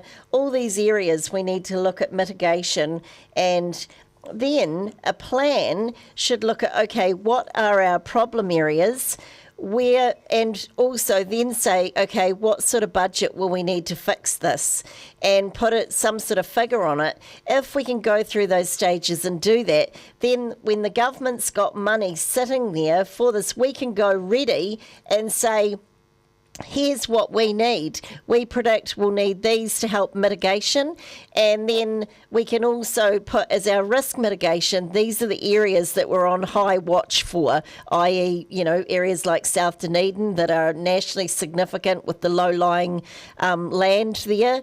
And different areas like that, we can say this is where we think we'll need more funding. If we can go and look like we're prepared and action ready and with budgets, I think we'll have a far better chance of getting funding than not having this planned for and itemised.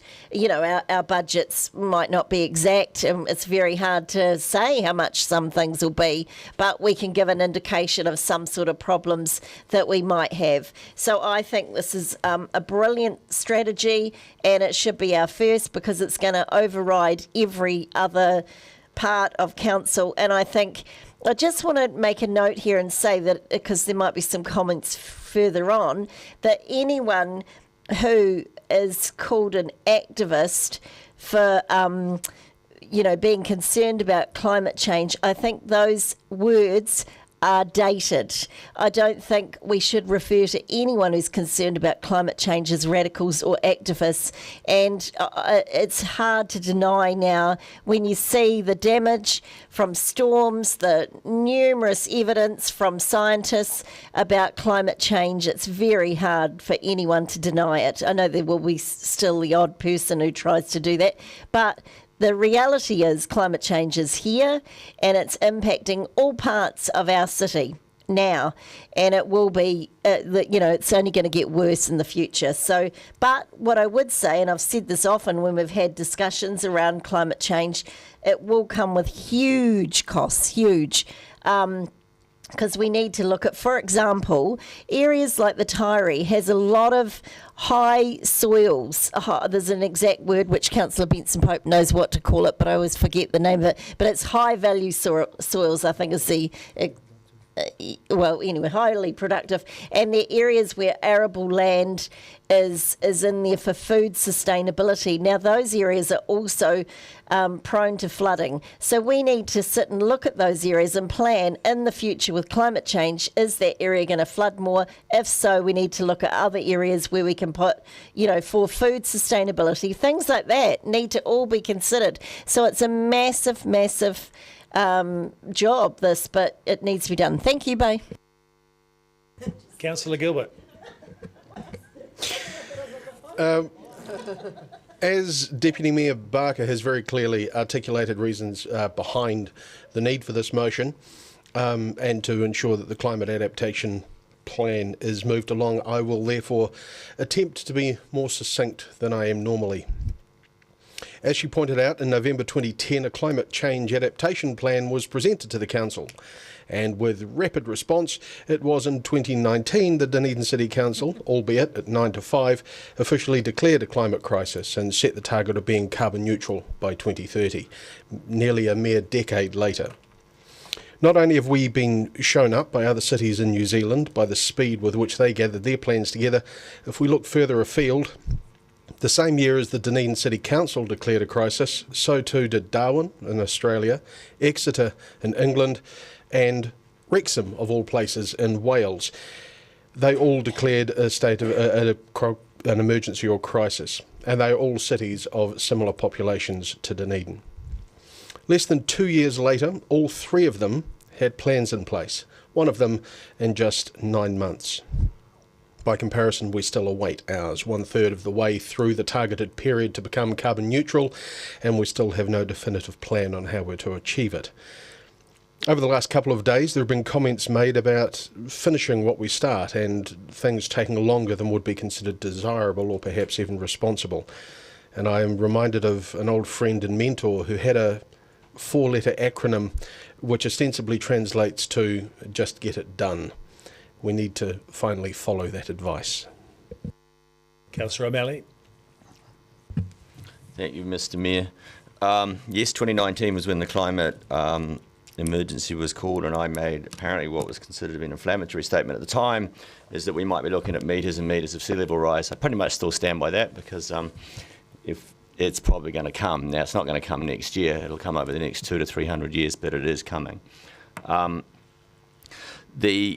We often look at sea level rise and we look at increased storms, but there's other things we've got to take into account as well. We had water restrictions this summer because of lack of rain on the Lammermoors. So the climate is changing. It is here already. We need a mechanism by which to be able to establish the dynamic adaptive pathways that we're going to use in terms of responding. And if we don't have that coordinated into a single place, then everything's going to be siloed and it's going to be hard to get a good outcome. We have some very hard calls coming in the future. We're getting a sense of them now. 2 transport calls based on low-lying roads, which at the moment we're probably likely to fund. But as that becomes harder and harder and harder, we're going to have to make decisions about these things, and we're going to have to foreshadow way out in the distance where our thinking is so that communities have an opportunity to respond. So while mitigation is obviously a component, you cannot ignore adaptation because we rely on others for mitigation, and the human species has never turned out to be that good a forward-thinking species. So we will basically be suffering from climate change no matter what we do, and therefore we need to adapt, and to have it in one place is the right way to do it. Councillor. Yeah, thank you, and thank you as ever to the mover and seconder of this, and I'm happy to support it. Although I do think it's slightly disingenuous, actually, of Councillor Mayhem to suggest that no action's been taken, because I think that speaks out against our excellent zero carbon team across the road upstairs, actually, and the work they've done around thriving cities and our zero carbon work and our zero carbon plan. And while zero carbon plans or ours talks to or addresses emissions through transport, waste and energy, we do recognise that adaptation plans are slightly different, and as the mover has suggested, it looks more at our homes and buildings, our infrastructure, our communities and how we equip them. And she didn't actually mention, it looks at the economic and financial system, and it might not come as any surprise that in the 10 years between 2007 and 17, insured damage through climate change has cost New Zealand $840 million. That's an important element of it, and that relates to councils locally as well. And as I mentioned earlier, the government has a national adaptation plan in place to support New Zealanders to adapt, live and thrive in what obviously is a changing and will be, as Councillor O'Malley alludes to, an increasingly quickly changing environment. And I read the section of the government's national adaptation plan out earlier, which is subtitled Climate Change and Local Government, What the National Adaptation Plan Means for You. And I'll just reiterate what it says. Councils have a statutory responsibility to avoid or mitigate natural hazards and to have regard to the effects of climate change when making certain decisions. And that's all well and good, but I am supporting this, and thank you again to the mover for expanding on my previous question, explaining that this gives it a local flavour, and it does, I agree, allows us to deliver on some of those local promises that sit alongside that national direction. And I think your words were, it gives us a citywide concrete plan in a holistic way, and I don't think we shouldn't support that. Thank you. Yeah, I'll just make a comment at this stage, and I think it's really important to have a strategic framework to give ourselves a framework in which to adapt to the climate change realities that we will face. But I very much hope that Councillor O'Malley is wrong, and we will not see metres and metres of sea level rise. Maybe some future generations in the distant futures might, but I certainly, if I was to see metres of sea level rise, the world is in a really desperately bad situation. So I hope that's not the case. Sorry? He did say a few hundred years, that's right. So, anyway. Mr Mayor, can I please move a procedural motion? This is 24.2 B in standing orders, and that is that the motion under debate right now be put.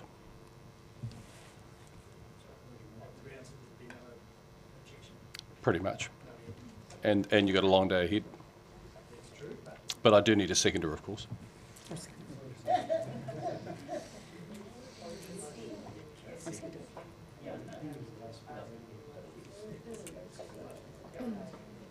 Does anyone wish to speak against the motion? Councillor Vandevers.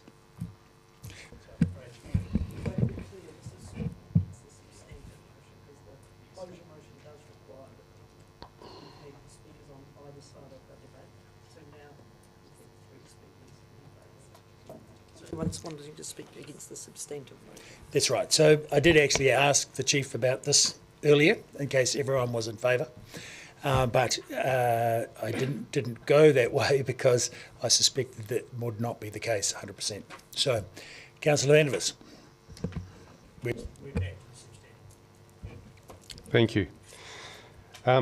It's Prof. Fitzharris has been mentioned. The DCC commissioned Professor Harris to do a climate impact report back in 2009.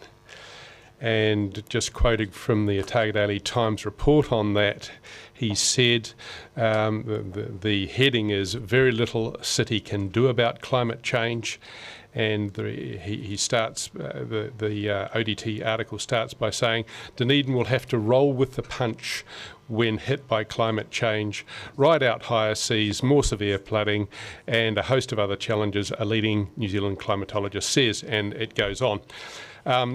So we already, back in 2009, DCC paid for an extensive Blair Harris climate report, and it is one of many, many reports that have come to Council for a very long time, and it seems to me that in the 14 years since then, all the climate action that we have had has basically been producing more paperwork. The idea that that we need action and we need a report and yet another one, to me, when the options are pretty blatantly simple, to me, I can't see the justification for yet another plan and yet another report when councils and the Western world generally is awash with them.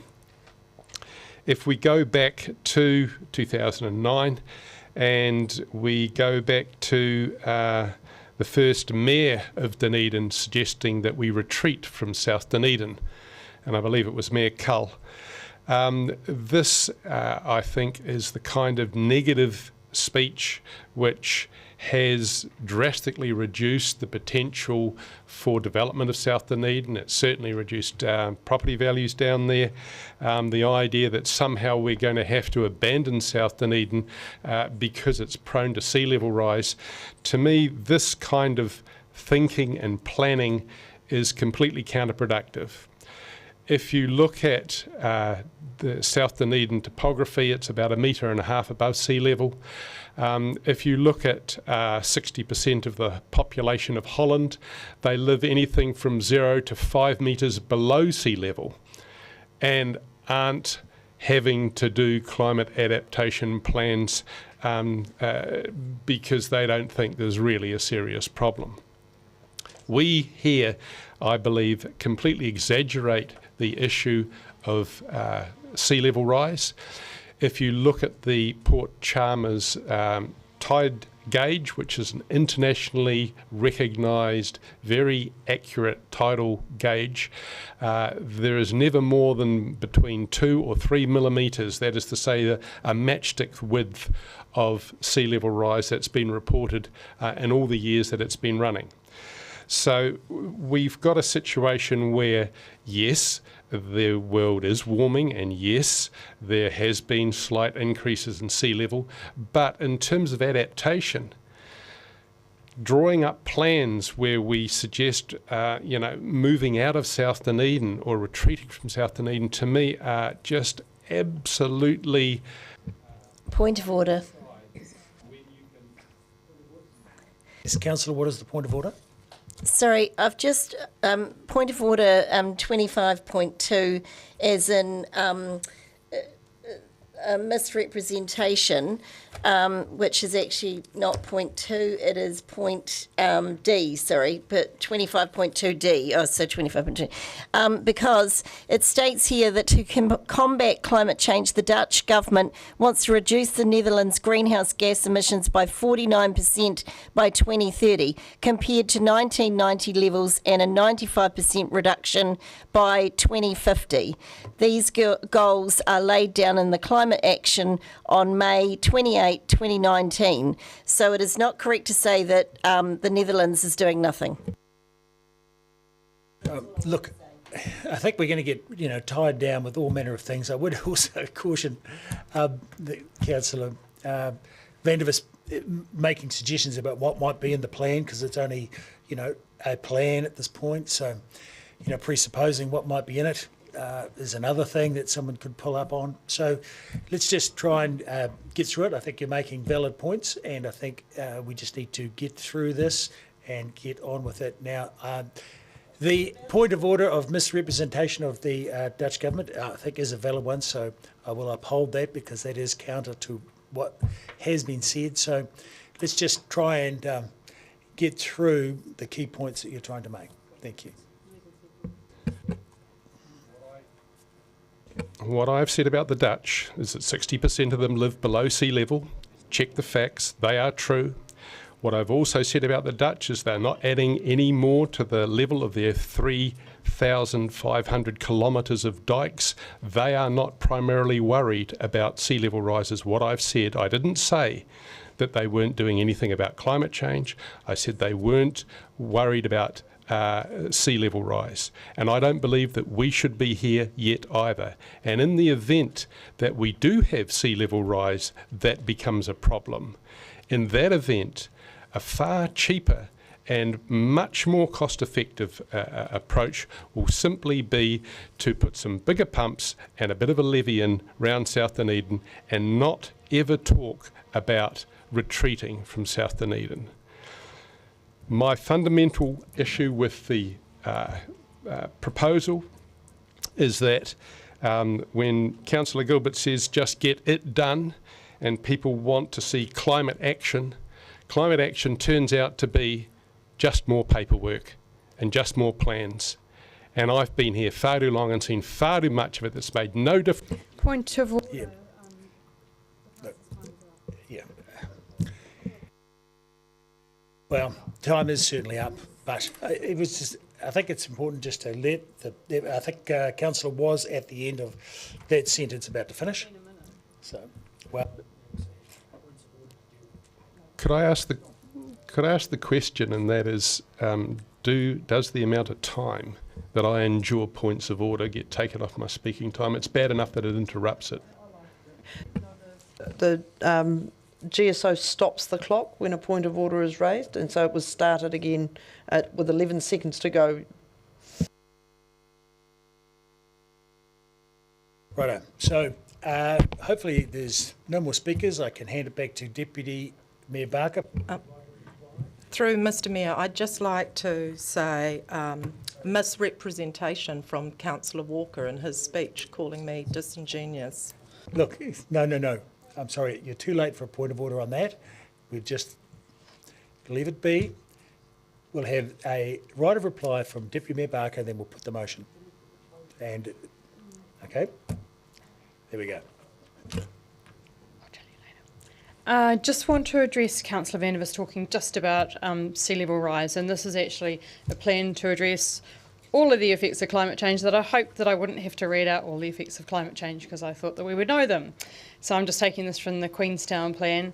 So higher temperatures may allow for, that looks like a positive, different crops to be grown. More stress from heat waves will have adverse impacts on plant, animal and human health.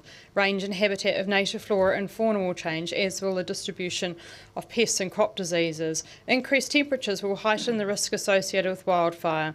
Higher intensity extreme rainfall events will lead to increased likelihood of landslides and flooding. Extreme precipitation events may cause flooding. There could also be damage on roading from affecting construction and cause heat damage, e.g. damage to bitumen. Increase in the likelihood of flood events may increase the potential for greater damage to bridges and roads and stretch the capacity of stormwater infrastructure. Demand for potable water will increase as temperatures rise. And then we have all of the issues that have been brought up through the submission. So I'm not just talking about sea level rise, I'm talking about the effects of climate change and what we need to do to adapt to them. And this is what this plan's about. I'm really pleased that pretty much all of the councillors supported putting together a plan and really just want us to do it. And in the interest of time, I shall finish there. Thank you. And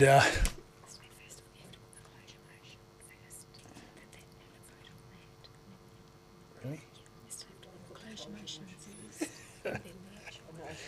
Okay, so I do need to put the closure motion that was put up by Councillor Ackland, so which was to move to a close. Was there a seconder for that? Multiple seconders, so I'll go with Councillor Lucas. I'd just like to ask a question about when I can raise a point of order. Is there any time frame?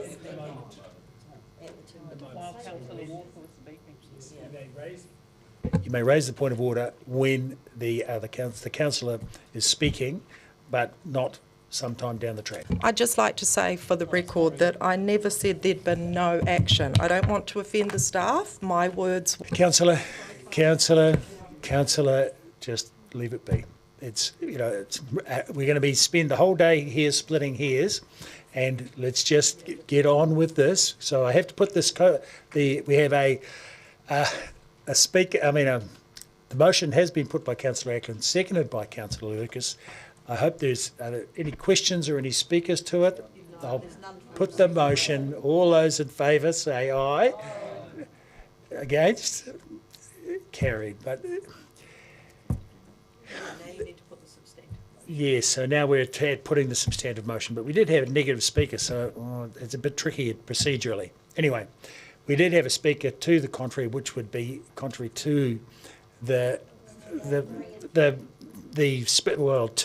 substance of the closure motion. Nevertheless, here we are at Deputy Mayor Barker's motion, which you see on the wall behind me, on the screen behind me. So I'm just going to put it, and Councillor, we'll just see how many people are for and against, and take it from there. All those in favour say aye. Aye. Against? No. Thank you. So that was more concise than going through division. So there we are, we're done. So at this point we can move on, and at this point page 80 is halfway through, so we're a fair way off halfway. So the next item on the agenda, the next items to consider, page 72, items 14, 15, 16 and 17. Are there any questions? There are none. Let's move to the next page. 73, item 18, the remainder of item 17 and item 18. Are there any questions? There are none. Page 74, items 19 and 20. Questions? 1. Deputy Mayor. 74. The government have just announced $120 million for an EV network expansion. So I wasn't aware that we had EV policy development work. I may have missed it because one of the Strathtyra Community Board asked for more charges, especially around growing numbers of visitors. Would we be able to have EV charger plans ready for any government money? That is the intention. So yes, there is a draft EV charging strategy that staff are considering at the moment, just for status quo type things, noting that Council have just made a submission on a national charging strategy, so that needs to work its way through. And then yes, we do intend to have a staff member dedicated to EV charging and strategic approach to that, and being ready for any government assistance that may be provided. Excellent. Councillor Relly. I just wonder if I'm allowed to go back to point 18, if you would just give me the leave. This is questions around improving bus stops during roadworks, and it's a fairly perennial one that keeps going. I was wondering if we have any mechanism to address that. We do, Councillor O'Malley. We do look at how we can improve the bus stop at the time of doing roadworks. I would caution the fact that it is quite a bit more expensive. So we just have to work through the renewals budget to try and establish where those locations are and add the percentage capital on top of that to do it at the same time.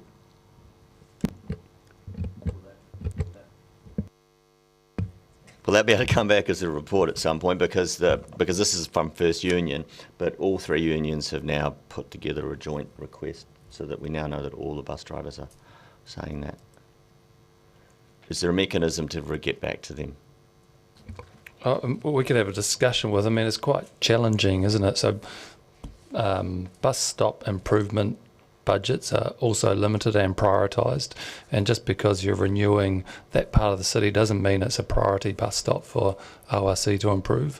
And so trying to line up where renewals budgets and improvement budgets is not easy and doesn't work all the time, but staff work hard to make it work where it can, so we can have a discussion and kind of talk through the constraints that staff face in these issues. I'm not going to move anything, but I think that you've just touched on it, and that is it has budgetary impacts, and I think we need to just keep working that through. So I guess what I'll say is I'll be following this up and see if we can get to some point by next year without the need for a motion. Yeah. Understood. Very good. Page 75, 21, 22, 23. Any questions? No. Excellent. Page 76, 24 and 25. No questions. Great. Page 77, waste amenity requests. Excuse me, Mr Mayor, just before we move on to rubbish and recycling, can we go back to Tidewater Drive? 3.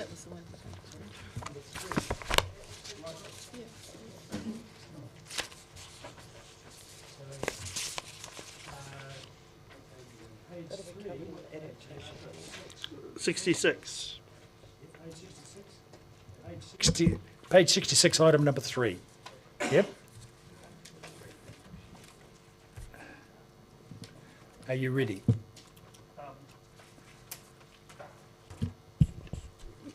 I thought I was until Ms Graham was just... I had confirmation from Mr Drew.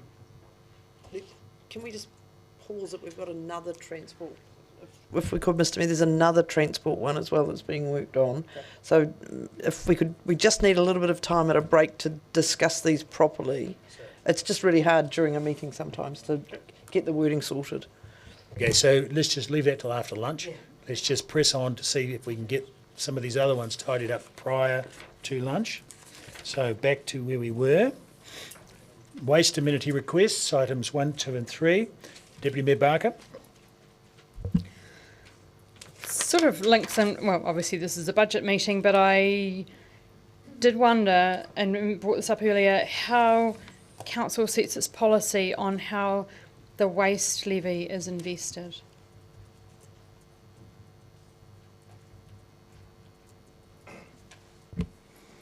The waste levy, how the waste levy is invested is set in the Waste Minimisation Act, which is up for going to be amended at the end of this year.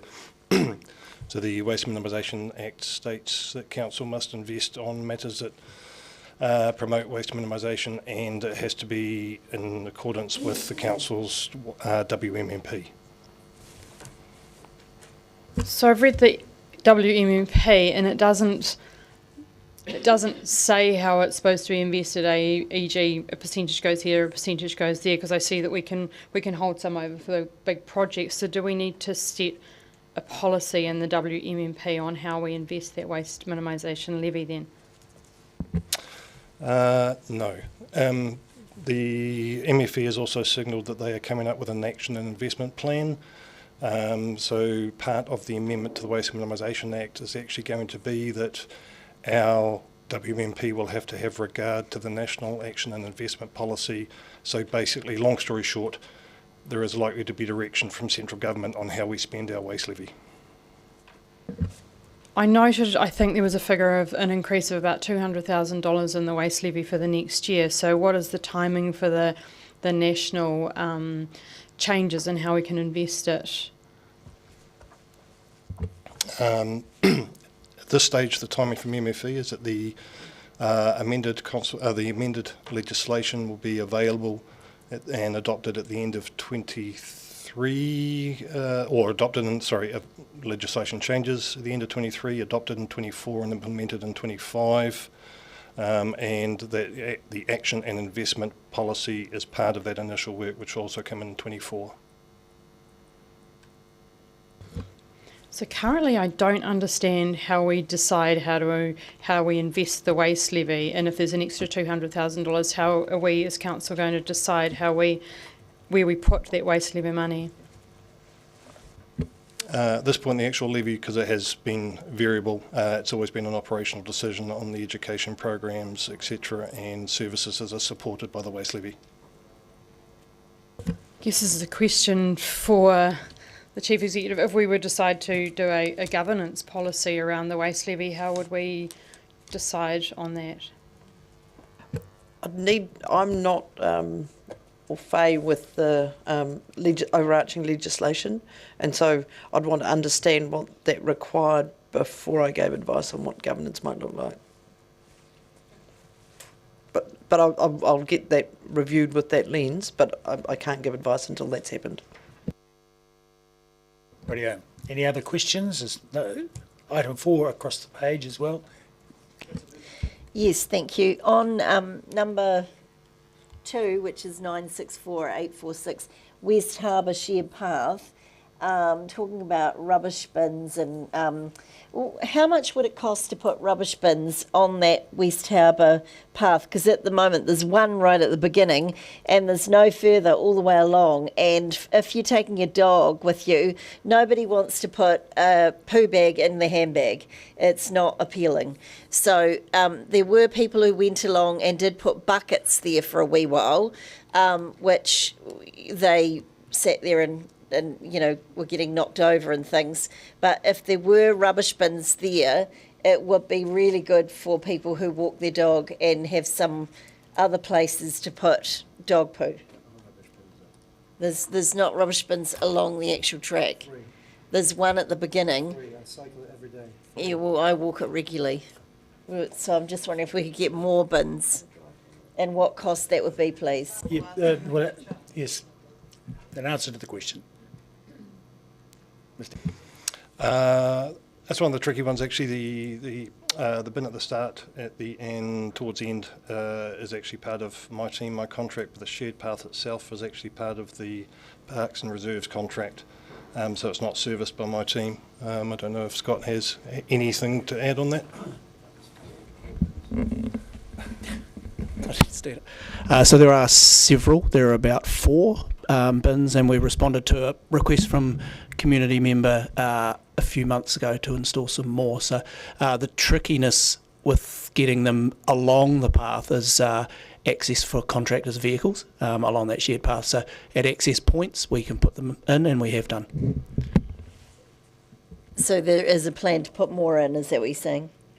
That wasn't quite what he's saying. We've put some in, but no, I'm giving you some. The trick is getting access to them once they're full. And so the bins have to go at places where there is easy access for contractors. And as I understand, we've put them in those places. And my understanding of the answer is that there have been several bins installed in recent months. So have you done a really recent survey? I haven't surveyed it, but I walk it regularly, and on the area I walk, there's no bins. So. From Councillor Melly and Councillor Walker. Hey, Mr. Mayor, it's the point 1 and point 3, which is the Strathtyre community and Waikawhati Coast, about rural facilities. And on the Strathtyre one, it says staff will continue to explore opportunities for increased levels of service in rural areas. When will we get a report on what that exploration of opportunities looks like? As councillors are aware, we're looking at levels of service workshops as part of the 10-year plan. That's when that work will happen. And that will fit into the context of Waste Futures? Yes, but we'll look at what levels of service we think are reasonable in Mr Henderson's area, and then feed that through the 10-year plan process. When we're doing that, I'm thinking now of the Waikawhati Coast and the One Coast initiative up there, which is I think a pretty successful community initiative. Will that analysis include how communities can contribute with the DCC to deliver outcomes? So that's part of the discussion we need to have in each of the areas as we work through the levels of service for the 10-year plan. Councillor Walker. Yeah, 2 things. And just firstly, thank you to Mr McLean and his team for responding to the community and myself and getting those 4 bins installed. My question is around something the CEO mentioned, and I think just in terms of, because this is a sort of recidivist a complaint that comes to us regularly. So wouldn't it be, is there a plan to just feed back factually to the submitters and people who live in the West Harbour the problems that exist around putting bins in places that are not accessible? I think it just feeding that back honestly to the community might stop these sort of things coming to us. I'm sure that we can look at something. I'm looking at my comms folk, but yeah. Excellent. Over the page. 78 and 79. CBD waste amenity requests, and the first of 3 waters amenity request 1 and 2. Any questions?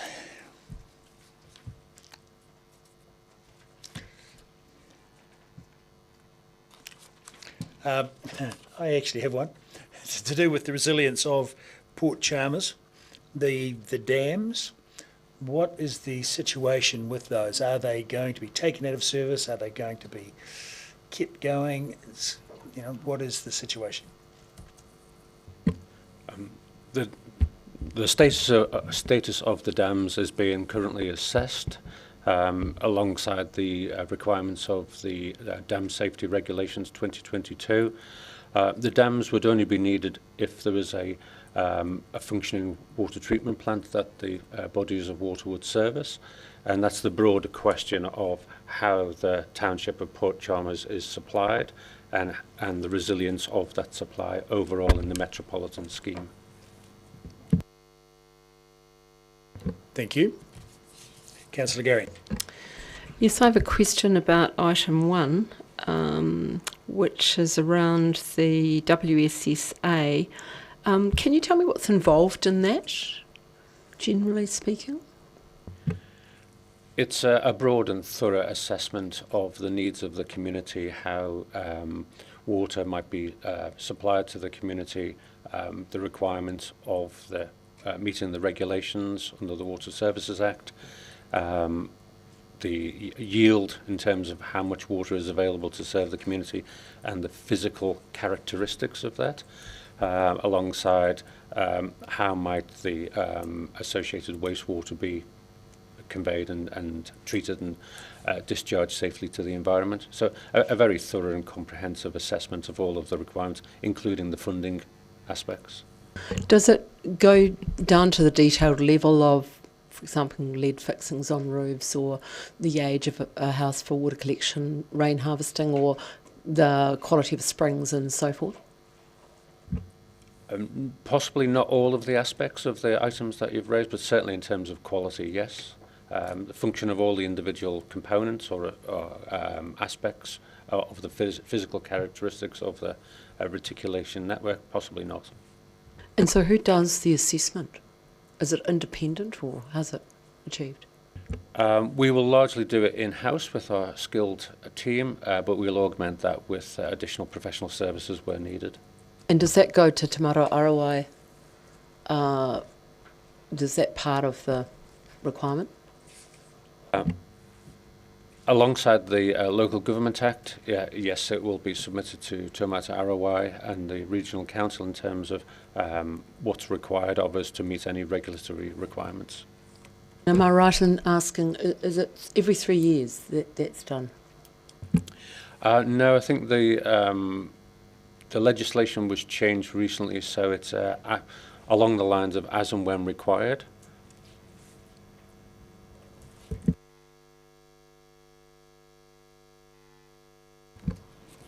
Very good. The over the page, the last 3 pages, page 80, 81 and 82. So there's a range of things there. How are we looking for questions?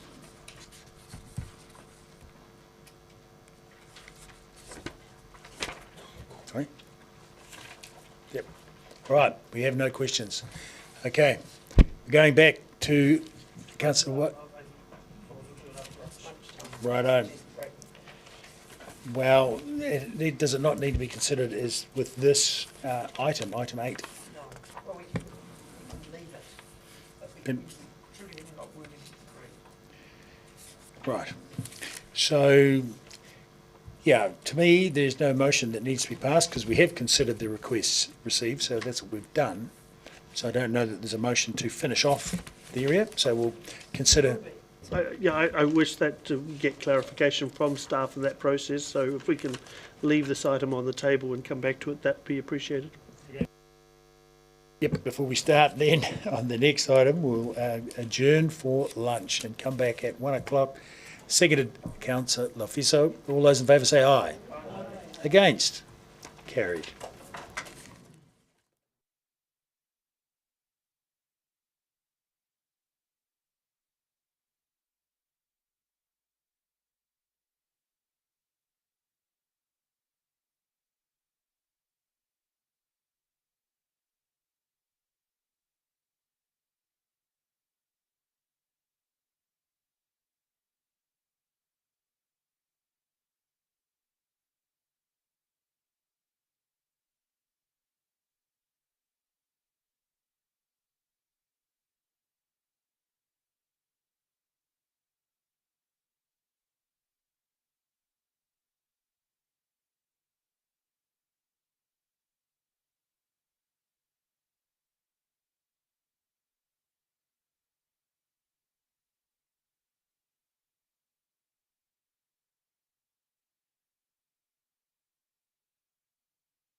Rightio. Then, so if we can begin, we're ready to resume. So we'll come back to the item that Councillor Wiley has a bit of commentary on, but not a motion. 66. 66. Number 3, this is related to Harwood Tidewater Drive. With the dialogue I've had with Mr. Drew this morning, we'll wait for the ORC DCC coastal hazard screening work to be done, and that will inform a prioritised list of managing coastal erosion issues in time for the long-term plan. Excellent. And just following up on, as I discussed with you, Mr. Mayor, number 13 around Port Chalmers and the West Harbour Community Board around cruise. Enterprise Dunedin will be following up with them around the cruise issues and arranging a meeting.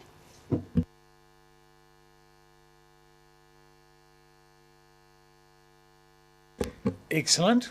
Do we have any more items to do with this? No. Yes, I have a motion. I have a motion. It was an item that's not amongst on those amenity requests, and I would like to request a report on the Mosgiel heavy traffic transport bypass to the Infrastructure Services Committee by October 2023.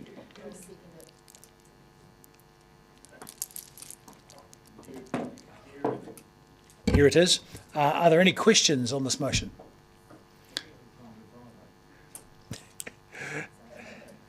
Try not to be inflammatory. Questions? Councillor O'Malley, did you have a question? Oh, it's actually just for staff. I just wondered where exactly are we at the moment with this, because this was a fair way back in the past that this was walked away from, but I believe Transport's starting to get their head back around it. So as part of the future development strategy work, we have done some modelling for the heavy vehicle, well, for the traffic volume through Mosgiel. So we've got a reasonable idea of what vehicles are doing. We'd still have a bit of work to do to look at alternatives alongside NZT Wakakotahi. That October report deadline, that's doable? It is, yes. It'll be just a report on where a sort of current state. It won't present options. It'll be a current state report. Excellent. So we're done with questions of that. Councillor, would you like to speak to it? Thank you. This item is raised again by the Mosgiel Torre Community Board in their annual plan submission, and the Mosgiel heavy traffic bypass process was started back in 2008. And in 2013, in the DCC Integrated Transport Strategy, it lists Mosgiel as Mosgiel's main street as a high priority. And as Councillor Wiley commented earlier, in the ODT, which is the source of all knowledge, of course, in April 2014, the Mosgiel Torre Community Board was quoted as saying that the first stretch of this would be done in 2015, and I quote, "The project was running behind schedule." And I think the community would think that the schedule has been well and truly lost. If you've been out in Mosgiel of late, you'll notice there has been no work done on that. And if you happen to attend the Anzac Day service in Mosgiel this year, you would have been, what is the word? You wouldn't have been able to hear any of the speakers as a fully laden sheep truck and trailer roared through the middle of the Anzac Day commemoration. So it just goes to highlight that this is a continual issue. In the current long-term plan, it says the route and design options are still to be determined, and it has an indicative amount of 15 million in 2042 to 2051. And I think that the people of Mosgiel and Torre need to be aware of what's happening, and that's why I'm asking for a report to come to the Infrastructure Services Committee so that we can actually see where things are at. I'm not asking for detailed costings and options. I know that's a huge amount of work, and that would be some time away. I just think the community need to know where things are at, and I'm happy with just suggesting that report. Thank you. Okay. Councillor Houlihan. Debate time, isn't it? Thank you, yes. I've seconded this because certainly in my term when I was councillor on the Mosgiel Community Board, which I have very fond memories of, I recall visiting shops along that main centre and talking to them, and numerous businesses complained about the heavy trucks. So it's an ongoing issue. Yep, so thank you for raising it, Councillor Lucas. Well done. Your right of reply. Okay, there we go. I shall put the motion. All those in favour say aye. Aye. Against? Carried. Well done. And I would like to commend the councillors for their concise delivery. Thank you. All right. Well, we need to keep it snappy in case we fall asleep. So, next, we've done here. I don't believe there's any motion that needs to be made on this. We can now move to the next section. Now, we have quite a lot of discussion and input and questions for the capital expenditure report. So at this stage of the piece, it's been suggested that we leave the capital expenditure report for the council meeting next week. Now, if the situation changes by the end of the day, we can revisit that. No, Mr Mayor, we would like to remove it from the agenda because there's, following the questions, there's some further information we think would be useful to provide that we can't provide today. So it's just me removing it from the agenda, councillors, and we'll put it on the agenda for next Tuesday. And there'll be some supplementary material provided by Mr Logie that will provide a 3-year context to some of the projects, which will help many of the councillors, I think, with questions that you have. Happy to move in that direction. Okay, so we don't need to move it. It's just the item has been moved to the different meeting. So there we go. Are there any questions, perchance? No. Excellent. In which case, we'll move on to item number 10. Can we go to fees and charges? The staff are still making their way here for item 10. Okay. So we're anticipating item 9. Okay. So we'll skip over item 10 for now and go to item 11, fees and charges, which is on page 125 of your agenda, fees and charges for 23-24. So, councillor questions. Are there any questions? Mr Logie is in the chair. Now's your chance.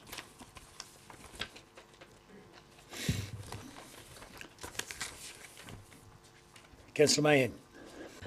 Hi, yeah, I saw that a large increase in cemeteries. I can't remember what page that's on. It's towards the end there. I do remember Mr McLean talking to us about the price of putting in beams and things like that at cemeteries, but it seems to be, of all of our increases, most of them are, at most 5%, but cemeteries seem to have gone up quite a lot. I wonder, people are dying, and it seems quite an expense to add.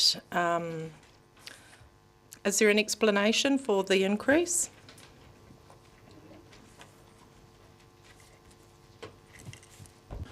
Thank you, Councillor. It might be useful if you point me to the right page, because I'm looking at about, it appears to be the 3%. I'm looking at page 151.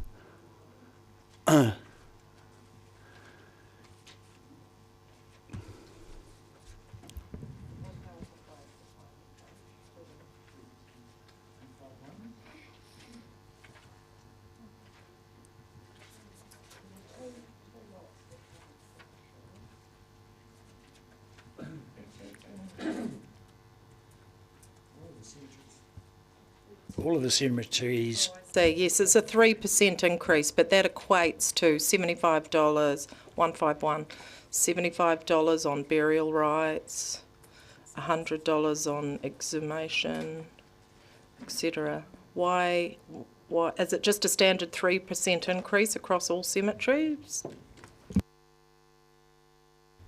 That's correct, yes.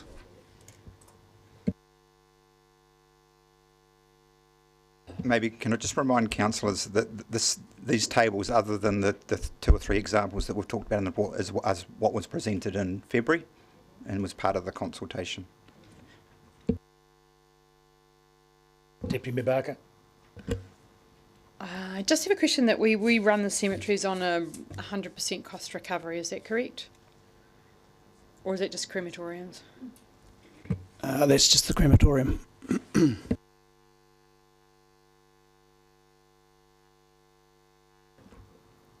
I have a question, because that question's been answered, yes.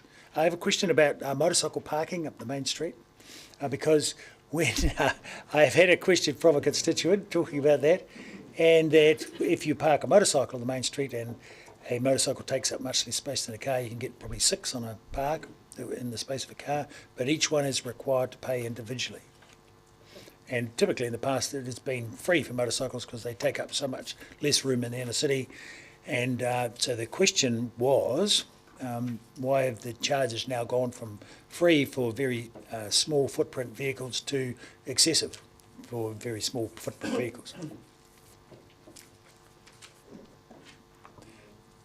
No, I guess it's a logistical issue. If a motorcycle still takes up a park, then it's a park that a car can't use, and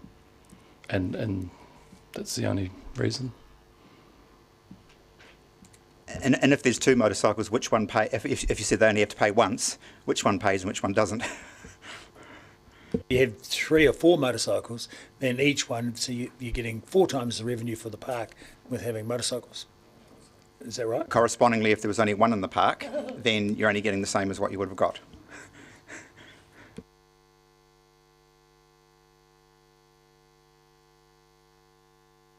If that's how it works for motorcycles, so you have 4 in a park and each one pays the same full amount, so you're getting 4 times the revenue.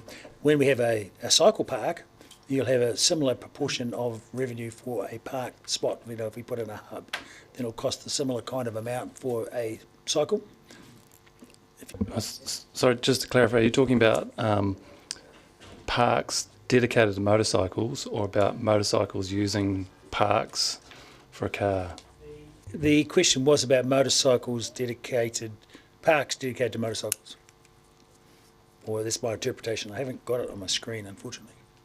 Okay, and I think, again, it's a logistical issue with the parking meters that are covering a broad range of offerings and not having the ability to tailor the meter for, if you're this user, you can do it this way, and if you're this user, you can do it that way.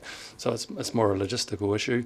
I would say that the parking management policy that will start being worked through with council and the community later this year, we'll be able to have discussions with the community and councillors around how to best manage the parking inventory.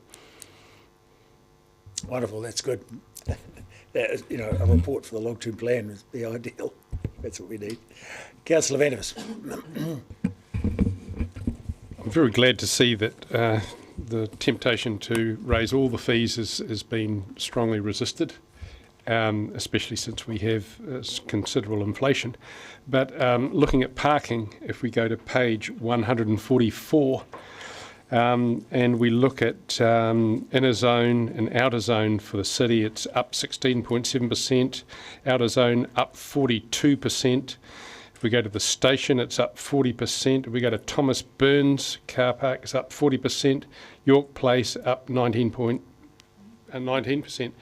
What's the justification for these dramatic increases in car parking costs? So again, remind councillors we traversed the subject in February, but fundamentally it's to align all the car park prices between on-street and off-street. We had some anomalies where some of the off-street was different priced to other parts of off-street car parking, so what we're trying to do is align it all to make sure that it's consistent across the board. And just remind, as Mr Drew has said, there is a parking strategy that will be developed as part of the 10-year plan, and part of that will talk about how we use our car parks, what's leased, what's for casual parking, all those sorts of things. why are we looking at 40% increases in parking costs ahead of the car parking strategy? Surely the car parking strategy would inform what you want to do, especially with these dramatic increases in costs. Again, as we traversed at the February meeting, I think we provided you a heat map of the city in terms of the on-street parking. And in terms of the off-street, what we've done is tried to make sure that there's consistency between the car park facilities. Councillor Gilbert. Thank you. And Mr Logie, I know we covered this in February. Since that time, though, we have had quite a lot of discussion, including very recently, about the toothless situation we find ourselves in regarding insanitary buildings, etc. I'm merely wondering whether, first of all, there appears not to be any increase in the failing to comply with the notice within the time stated in the notice requiring work to be carried out on a dangerous or insanitary building on page 141. Wondering, A, whether any discussion was had about increasing it, and B, if not, is it too late to increase that to at least grow baby teeth? If I can, Councillor, I'll answer that one. They are set by statute, those levels.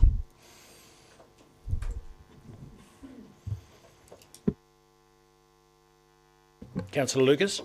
Thank you. On the top of page 141, there's a new fee, marquees for community not-for-profit organisations, of $400. I'm just wondering, what's that in respect to? Is that in respect to a community group wanting to put a marquee up on a sports field for a fun day in the park, or I'm just wondering what that's in response to?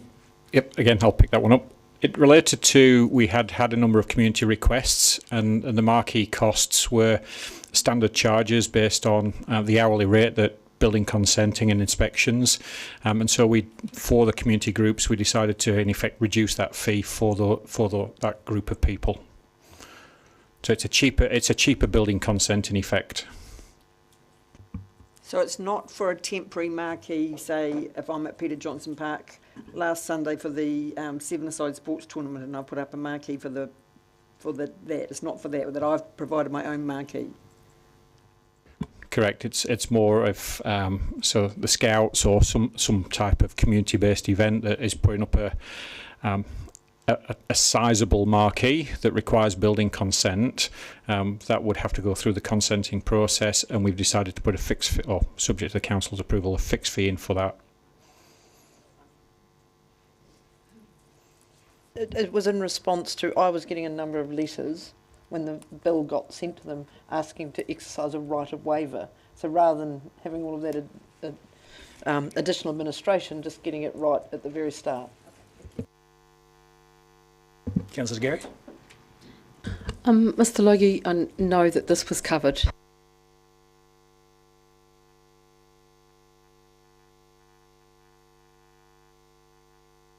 But it's not. Page 144, Main Street parking, about halfway down, 30 minutes maximum stay. The fee has been removed, I repeat, removed, so it doesn't cost anything. Can you just remind me of the thinking behind that? Mr Drew, can you note there was a Simon Spears? Yes, correct. There was no meters down there in the revised thing, so there's a bit encouraging people to come in and shop along George Street and pick up their goods. At the time, there was no meters installed, and then there was discussions around urban amenity and cluttering up the street with parking meters.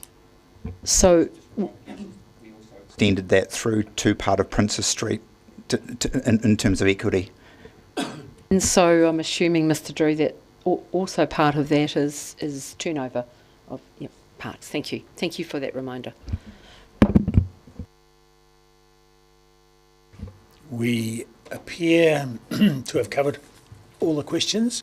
So can I just, we just need to make a minor correction to page 157. The refuse collection bags, the 40 litre and the 65, the prices in the schedule are $3.80 and $4 respectively. Those prices should be $3.60 and $3.80. So that's a correction to those numbers.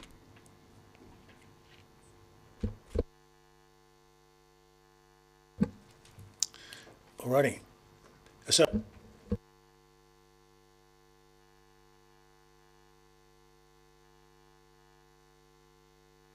someone pushed the button. I thought I had it. So, therefore, I would like to move that council approves the 23-24 fees and charges schedule. Do I have a seconder for that, please? Councillor Benson Pope. So, in speaking to this, I think there has been adjustments to fees and charges across the motu, but largely we have a 3% increase, which is very reasonable in the circumstances and much less than the rate of inflation. And I think, time moves on and costs increase, so I think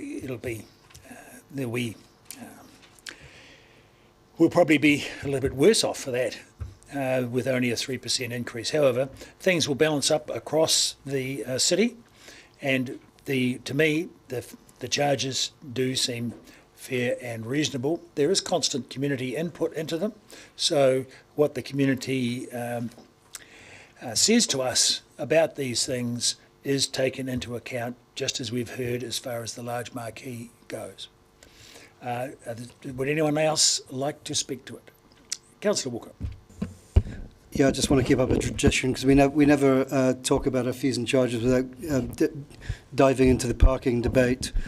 So I just want to be clear and just reiterate what Mr. Logie said. I mean, this stuff has been traversed before, it's come before us before, and it was made clear this is about creating consistency within our parking structure, which I think has to be applauded. And on that, I just want to thank staff for putting all this together. This is amazing work they do on this structure. And of course, the parking fees all feed into our wider integrated transport strategy, and of course our zero carbon goals. And it is all well and good to mention the 42 or 50% increase, which in real terms is not much, but also has to be juxtaposed with the fact that one is decreased by 100% for good reason. Again, explained with Mr. Logan, one by 12.5%. And it always remains my argument that if you can park in any city anywhere in the world for $10 all day, you've got an absolute bargain. Councillor Vandevers. I was actually quite relieved to see the fees and charges mostly being either adjusted in a way for which there seemed to be some justification, and a lot of them not being increased, especially given inflation, as Mr. Mayor has said. But the idea that we are creating consistency by increasing the station car parks by 40%, the Thomas Burns car park by 40%, and 42% for the outer zone in the city. The only consistency that you might be driving at there would be for a term that we're not allowed to use anymore, but it basically means driving cars out of the city centre. If you want to drive cars out of the city centre, then there are a number of ways you can do it. One of them is you can slow the traffic right down so that it just takes far too long to get in or out of the city centre. Another way you can do it, and this was actually proposed by an ex-head of infrastructure services here, Mr. Tony Avery, when I asked him why it was that we were, this is 10 years ago now, why it was that we were reducing car parking in the centre city when it was obviously in such high demand. And his response was, well, how else do we get people out of their cars? I had made the argument that I couldn't use the bus because it would take me 3 or 4 times as long to get into the city. And his response was, only if you can find a park. This is 10 years ago. This has been staff jocularity 10 years ago, become staff reality now. And I don't believe that it's in the ratepayers' interests to have to be forced into other modes of transport in order to get into the city that they all pay for.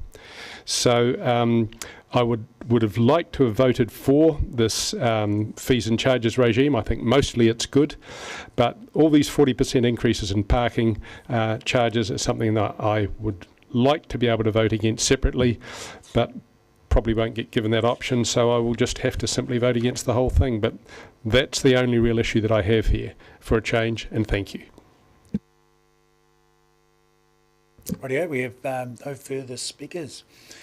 So, in which case, I'll just exercise a small role to apply and note that the large percentage increases in some fees and charges are due to rounding of whole numbers for particular parking spots, going up from $7 to $8 makes a large percentage increase and so forth, or $25 to $30, you know, that kind of thing, or $30 to $50 makes in order to get parity across the city, does make for a large percentage increase, but in round figures and for the value of the park, it doesn't seem ridiculous in this situation. Anyway, be that as it may, I'd now like to put the motion that we approve the fees and charges schedule. All those in favour say aye. Aye. Against? No, recorded, please. Now, are we in a position to move to item 10? Yes.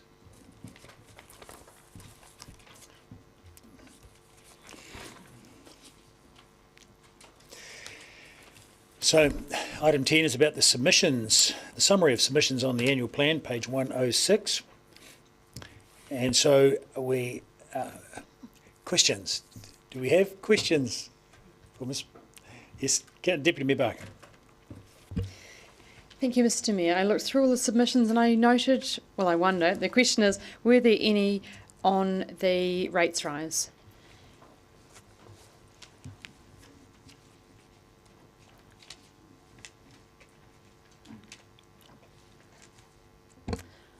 We've summarised the main topics in the report, thank you, Councillor Barker, but that wasn't noted as a topic of interest, of significance that we could find. Thank you. Councillor Lucas. I was just wondering how the number of submissions compared this year with last year, because I've had another number of comments about people not actually being necessarily aware that annual plan submissions were open, people who don't normally submit. Thank you for your question, Councillor Cherry. Lucas, last year we had 324 submissions and this year we had 386, so there was a slight increase of 19%. Yeah. Thank you. Councillor Walker. Thank you, Mr. Mayor, and thanks to the team for this report and breakdown. It's great having some of the stats here. My question is around if we did it last year, how did we compare this year? It was 2.8% of people under 21. How did that compare to last year? And is there any way that you've cited that moving forward that we can try and get better feedback from that particular demographic? Thank you, Councillor Walker. It is a concern to us, and we the whole staff team put effort into targeting that cohort. So last year we had only 2 people under 21 submit, and this year was 11. So it's a slight increase, but we obviously want to do better.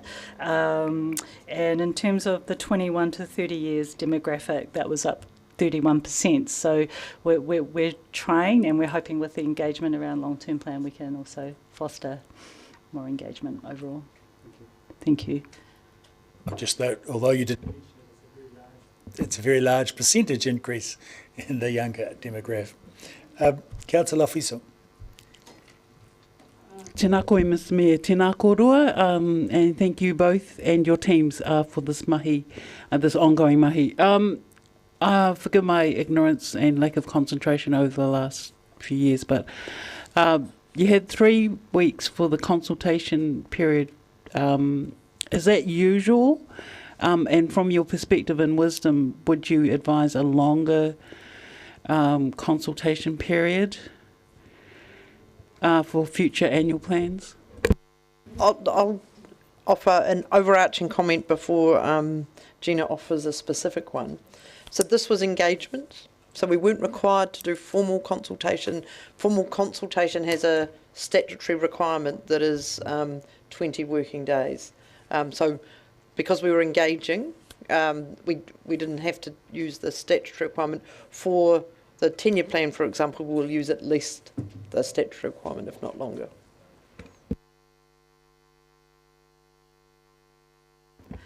I'd like to say that the engagement did also have online material and material in the media and in the short time that I've been here that has shown to help increase the numbers overall. So we're hopeful that, we can strengthen this.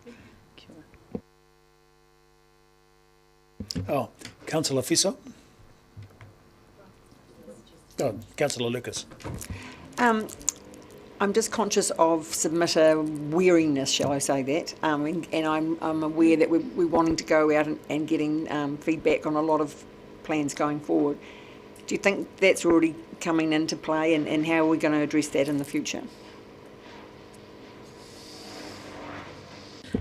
Maybe I could, if it's okay, to address your question in two parts. First, for around weariness, we are mindful of that. We're unsure how impactful that is on the actual figures, so I don't know if we can answer that specifically. But anecdotally, that is a concern that we have. How can we get better in the future? Is through the leadership team. We're working really hard in understanding what good engagement looks like, and also the difference between engagement and consultation. And perhaps in our comms we can help clarify that. Kia ora, Councillor. The other approach that we are starting to take across all of our engagement is to actually become a lot more joined up, and with all of the engagement activity that is happening across the organisation. That's a really important part. That's a really important part in how we engage, is knowing all of the engagement and tracking that, so that we're not engaging on top of each other, and so that some of the engagement that happens over one particular thing can also start to start conversations around the next lot of engagement that's coming out. So things are a lot more joined up. Often communities aren't always aware of, didn't you just come to us to talk about this, when actually it was another whole thing. So just everybody knowing about the engagement that's coming out across teams is a useful approach. Deputy Mayor Barker. Thank you, Mr. Mayor. Just looking at the age group and then the ethnicity statistics, and I note that the number of not specified, including organisations, that went up from 15% to 24% from last year to this year. And I just wonder whether it might be useful to kind of take them out of those statistics, because I noticed that that was the same thing in the ethnicity. It went up from 16% to 28%, not specified. So maybe that might be possibly a way of doing it in the future. Thank you, Deputy Mayor. That has been noted, and we will definitely note that for the next time we do that. Yes, thank you. Councillor Walker. Thank you, Mr. Mayor. I love the irony in the fact we moved into this room to get away from the noise, but there we go. Two questions. I presume the mixed method approach, which really uses a lot of the social online media stuff, will be something we continue moving forward. Is that right? That's correct. Thank you. And just a question around, and sorry, Councillor Gary, if I steal potentially a question you're going to ask, around how we capture submission numbers, because I noted earlier, strangely, that said councillor suggested there were 100 or 200 submissions around the Peninsula collection, but I didn't see it in this. So, thank you for your comment there, Councillor Walker, and also Councillor Gary for raising that. So I think we can do better in that, and I just apologise for that, because we could have had a sentence in there that alerts you to a submission that had 261 signatories. It was counted as, the advice we got was it was still counted as one submission because it was the same material that was signed. However, it shows that, and that was the presentation by Edna Stevenson, that it shows that there was weight and that there was community weight behind that, and we could have done better to note that in the report. So that has been noted, and we've taken that feedback. Thank you. Councillor Gary. Thank you, and thank you for your mahi on all of this. I did have a question about this, and I just want to give it a bit of context first. So there's a bit of a history to this prior to both of you being here.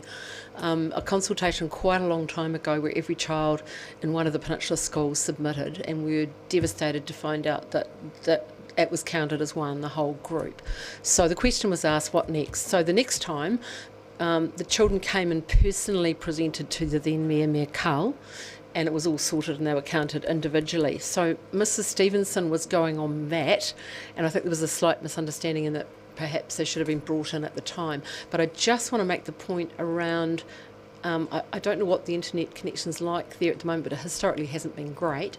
Generationally too, I wonder if that's the preferred method, and so just to keep open to all the different ways, because clearly people did want to engage. This is the method they used to do so, which was accessible to them, and we just need to keep open to that.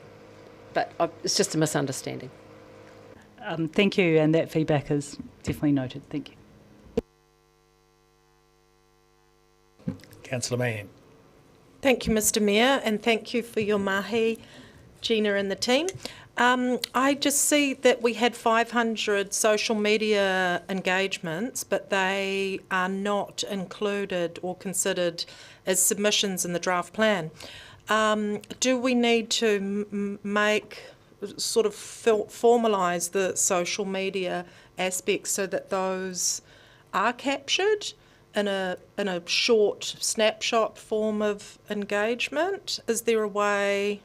I mean, because we can make submissions online, and if people are commenting on a thread which is about this, why? And because I saw a lot of comments around accessibility in playgrounds and equipment for people with disabilities, and it's not reflected in our findings, yet it was there in comments from public.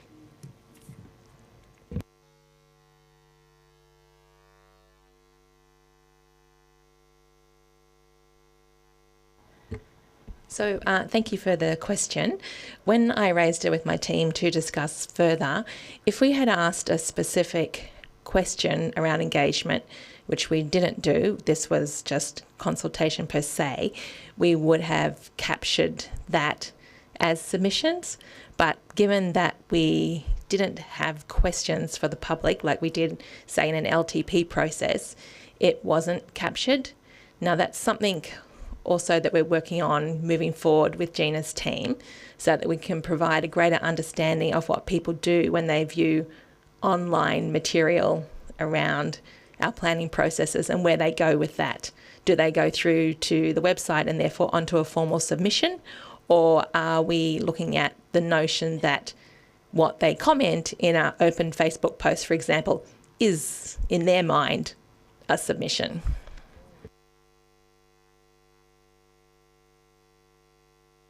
Perhaps that just needs some clarity, that there's two parts, a direct question and then a link that says, if you want this formally noted, then please take the next step.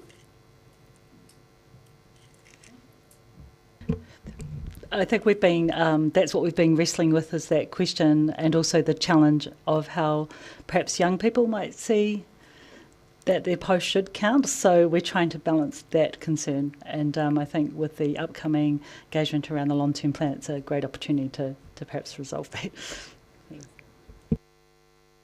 Great. So at this stage, I'd like to move that the feedback that Council notes, the feedback received from the community through the annual plan community engagement process. And seconded, Councillor Mahan.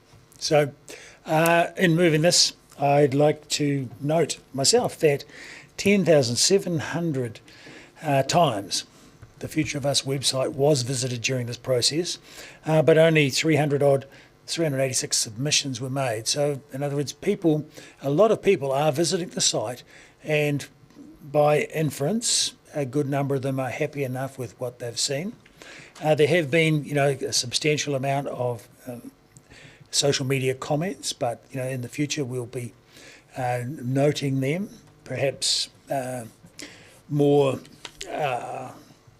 conclusively into our engagement process. But bear in mind also that this was an engagement process, not a consultation. So it's not a formal consultation, it was merely engagement with the community. And I think that we could fairly say that there's been quite a degree. When I look at 10,000 visits to the website, that's quite a degree of engagement. So I think our interaction with the community is improving, and we don't have any retrospective figures to compare to, but my expectation is that it is improving markedly, and the community is feeling more connected to decisions that we're making, and I hope that is reflected as we go forward. However, Councillor Walker. Mr. Walker, I like it. Thank you, Mr. Mayor.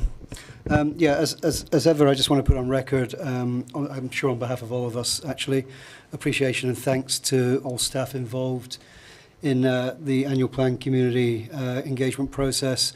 It's great work, and I think it improves. It's improved in all the years I've been here, actually.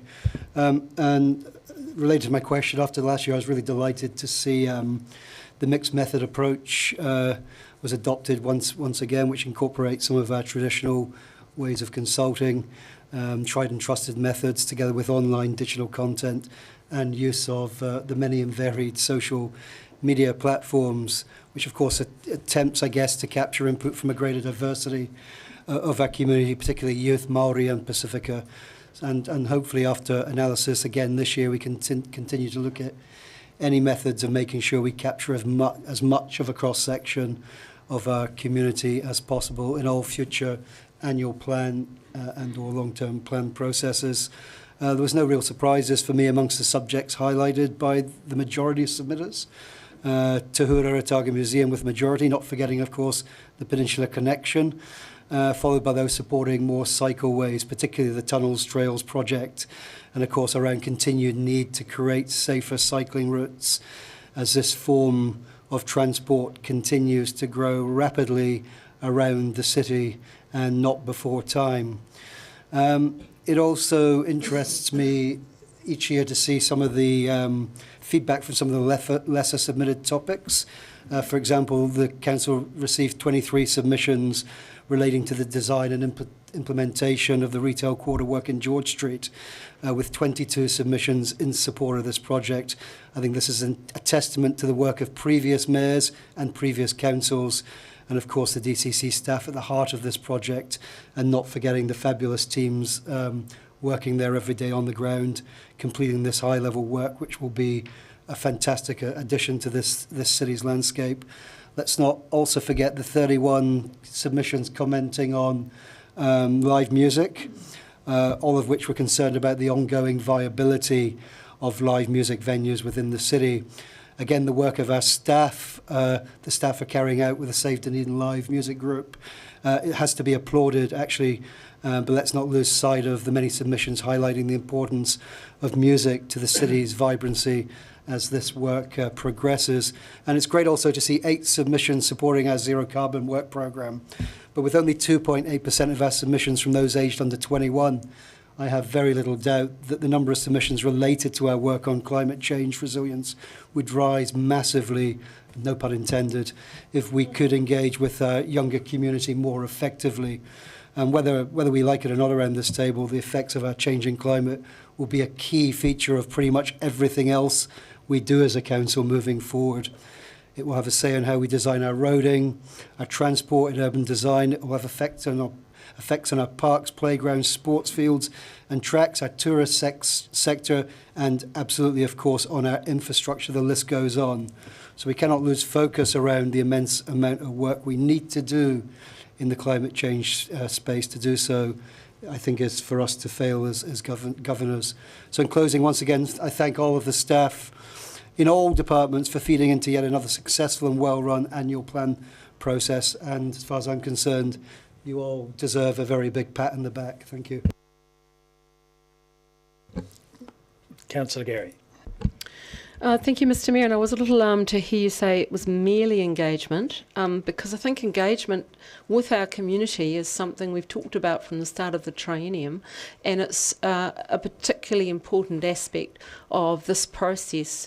And I was too concerned about the woeful underrepresentation of young people. And I know that our staff have continued and will continue to work on how we might engage that part of our community more fully, particularly as what we plan and what we carry out affects that particular age group. It was great to see the positive feedback about some of the projects planned in previous trienniums and coming to fruition now, including the George Street project. It was great to see people valuing the Otago Museum. And I too echo Councillor Walker's comments around the work of our staff showing up in terms of the live music submissions. And in many of our verbal submissions at the hearings, the Parks and Recs team got a big applause. So I want to note that in passing. My final remark is just to say thank you to the staff for remaining open to different ways of engaging with our community. It's an ongoing thing, and yes, it has changed and evolved over time, and we're getting better and better at it. Thank you for your efforts this year, and no doubt next year we'll do it even more differently, and we'll do it even better. So thank you for your mahi. Very good. I'll put the motion. All those in favour say aye. Against? Carried. Next item is number 12.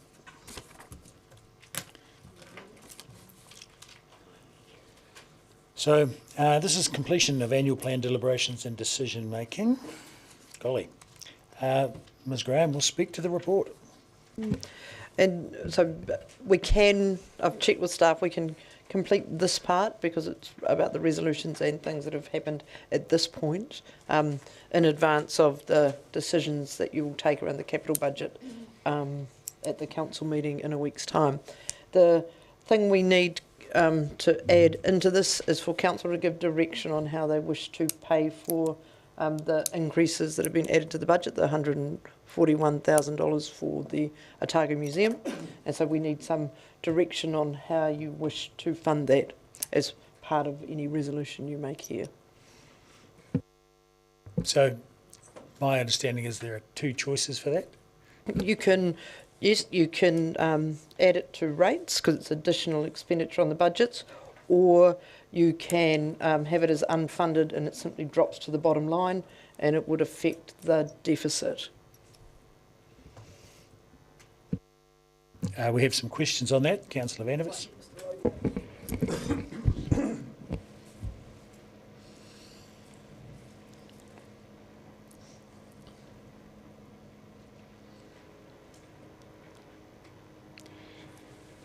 If we were to add it to the rates, the 101.41, is my understanding correct that it would take our rates from the annual rate increase from 6.5 to 6.7 roughly?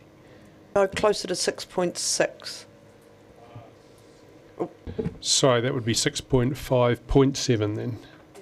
My understanding is it's 6.57, but I'm waiting for Carolyn to. Yeah, and we would. It needs to be a single decimal point, so we would round it up because otherwise managing that becomes really, really difficult. Okay, I'd like to move in that direction if that's the case. We have some questions. Councillor Houlihan, do you have a question? That was your question. Councillor O'Malley? Oh, it's just the context. So the 140,000 that we've put into the museum based on yesterday's debate is now permanently sitting in there. So it would be continuously funded from this point on. Correct.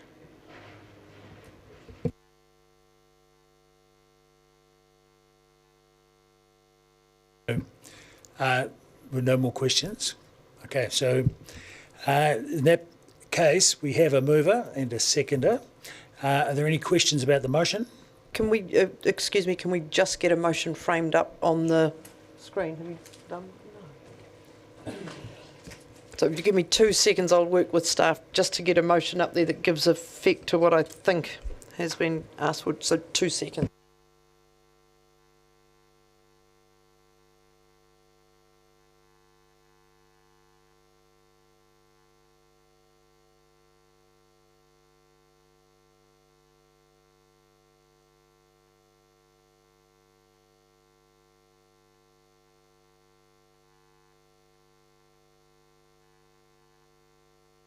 So I'll move the adjourn for 5 minutes. Second, Councillor Gilbert. All those in favour say aye. Thank you.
We shall reconvene.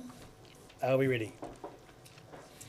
All right, so here we go. The motion is on the wall in front of you, and I'll invite Councillor Vandervis to speak to his motion.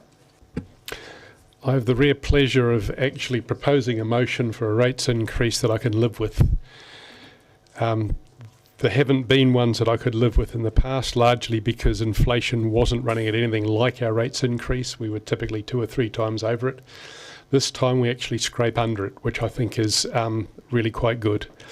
The reason that I'm keen on having the extra money for the museum coming in from this form is that A, it's transparent.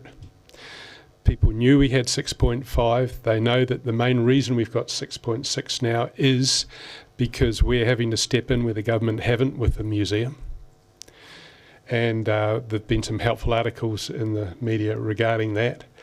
Another reason that I particularly like doing it this way is that rather than add it to debt, which attracts just more interest, putting it on the rates bill doesn't attract more interest, which is already a compounding issue that I think we're going to have real trouble facing further down the track. So in terms of it being transparent, in terms of it being also ongoing, this increase to the museum is something which is going to be, because it's ratcheted essentially, I understand, an ongoing issue. That also I think sits well with approving it in this way. And finally, the museum increase I think doesn't take us quite up to 6.6. It takes us pretty close to it, but still under it. So there's a little bit of wriggle room there if someone has some small number of hundreds that they want to throw into something, or thousands that they want to throw into something, or something pops up that's been a slight wrinkle in the capital projections. So for all of those reasons, I'm happy to approve a 6.6 increase, specifically recognising 7% inflation rate. Councillor Hulan. Thank you. I have to say, I never thought I'd see the day, but I just want to say, Dunedin at Otipoti, actually, we do have reasonable rates compared to the rest of the country. Not every city, obviously. However, my husband was recently in Wellington and his friend was complaining about their rates, and he came back to tell me that they were paying like $20,000 a year for just one home. Now, I don't think there's many houses in Dunedin that are paying that much per year. I know ours is not quite $3,000. So, you know, certainly some rates are getting, you know, there's no doubt about it, some of them are a little bit costly, but in comparison to other cities, our rates have remained, you know, lower. And we've certainly, all of us have tried to be prudent to keep the costs down, but we've also been ambitious with many motions we've put to try to have our city still doing a lot of projects and things. So we're not just a city that stagnates, we are ambitious as well, and I think that says a lot. Thank you. Councillor Walker. Thank you, Mr. Mayor, and nice, I think, for me to finish this process with a moment of détente, and in agreeing fully with Councillor Vandervis, and thank you for moving the motion. And I would have supported it also on the basis of us being transparent. That's why I think this is the best way to go with this. And as I said yesterday, I'm fairly confident that there's very few people out there in the community who would not support this very, I mean, 3/4 of 0.1% on the rates to support the institution that this slight increase applies to. Thank you. Councillor Lucas. Thank you, and I'd just like to thank colleagues for being fiscally responsible, I guess, over the last day and a half, and only adding an extra, not quite 0.1% onto the rates. And I think, as far as our community is concerned, many of our community are hurting at the moment. I mean, cost of living increases is the highest it's been for a very long time, and I think it's part of us is not to add to their burden. And I just think Well done, colleagues. Thank you. I'll now, Councillor Eklund. Thank you, Mr Mayor. I pretty much echo everything that Councillor Vandervis has said. I suppose the main reason that I jumped in a second, this is the way it was framed to start with, was to decide where we were funding the Otago Museum increase from. And in my view, rates is the only place it can come from because it is a cost to the ratepayer.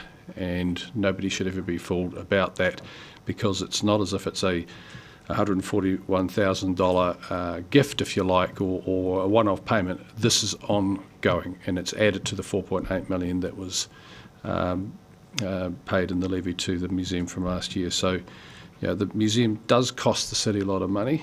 It is a cost to the ratepayer. I'm not saying that it's not worth it. I'm just saying that it is a big cost. And in relation to the rest of the that 6.6, in other words 6.5% increase in rates, that is all down to staff. Everybody knows that.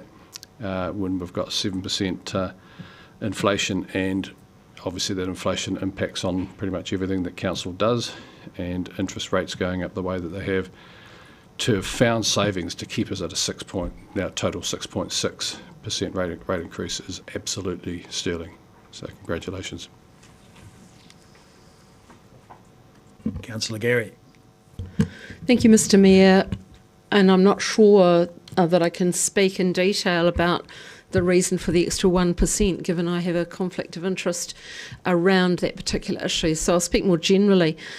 We've all acknowledged this is a very fiscally challenging time for everybody in our community and for an organisation such as council. But I'm really proud to be part of our council, and having been part of a council for the last 6 years and into my 7th, that is prepared to invest in the community, to be fiscally responsible and continue to invest in its people. And this budget, I believe, does that. And we've done that in a responsible way. I too want to acknowledge the extraordinary amount of work that's gone on behind the scenes from staff led by our very capable CEO to get us to this point, to present us with a budget that is palatable, might I say, and that we could arrive and land in this place. So 4 marks. Councillor Fiso. Tēnā koe, Mr Mayor. I'd like to echo thanks to the mover. And I guess my speech here is a sort of echo of my question in the last item about engagement and consultation. I note that, the majority of submissions towards the annual plan hearings process was about the museum, and that's great. It's fantastic. I think this is a great move. But I would just say what I've said before around this table is that we're talking about the voting public, and nevertheless there is heaps of people that do not engage in this process. Nevertheless, our decisions impact on them as well. So I just want to remind us of that, and I know that the CEO and her staff, all her staff, have done huge amounts of work towards this process and will continue to deliver as we've asked. And I know that we've been heard in terms of improving our processes as beyond and above, I think, the legislation minimums in terms of really engaging real local democracy. Kia ora. Councillor O'Malley. Thank you, Mr Mayor. I want to thank everybody for the work done for this year. I am foreshadowing, though, that we are funding by an unbalanced budget the rectification to the cost of delivery of Three Waters, and next year we will have to resolve that. So enjoy this year's rate rise, because based on what goes into the future, we may be seeing quite a significant one next year as we get that budget balanced. Deputy Mayor Barker. Thank you, Mr Mayor. Keeping it very short, I asked a question whether there was any feedback submissions from Dunedin residents and ratepayers about the rates increase, and there were none. Apparently, I did a good good search, and so that is, I guess, people are accepting because we're in such high inflation rates. So we also do need to note that people are hurting in the background. So whatever it is, this is still going to hurt people. But it was great through the submission process that people were happy with the way that we were heading. Therefore, I am quite comfortable with the 6 points, well, comfortable as we can be with the 6.6% rates rise, and I support this. Yes, so no, I do think it's reasonable. It is a slight increase, but we all know what that is for. But I do echo the comments of Councillor O'Malley.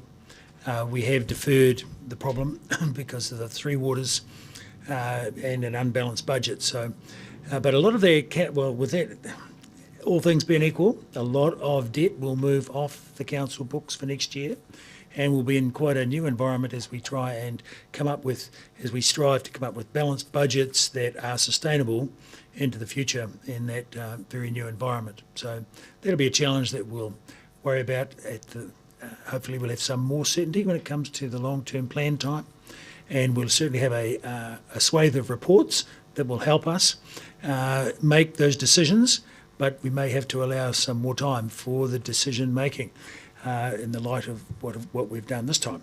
Anyway, I think we've ended up in a good place, and I think, as people have said, fiscally prudent, while still increasing, some aspects of our community, well, in particular the museum. So, are you all right to reply, Councillor Vandevers? A couple of things. This motion here relates just to the rates increase. What sits behind it is a far bigger increase in debt, different issue altogether. And as Councillor O'Malley and Mr Mayor have highlighted, we are going to have some serious difficulties next year with the repercussions of that. In terms of the staff and how they've been able to present things and the way in which they've dealt with submissions, I think they should be congratulated. It's the best collation of submissions, I think, yet. They've all been quite clearly there laid out, and I like the way that they've been put into their respective areas as well. For those who want to take comfort in the fact that of 386 submissions, there are none complaining about rates, I would warn that in my experience, past attempts to complain about rates have shown so little effect that there are a great many people out there very concerned about rates, especially people on fixed incomes, and that they've simply given up submitting. And we need to look, I believe, at a wider submission process in order to catch the people that are able to submit to us, who have jobs and can't come here personally during the day. We need to throw out a wider net.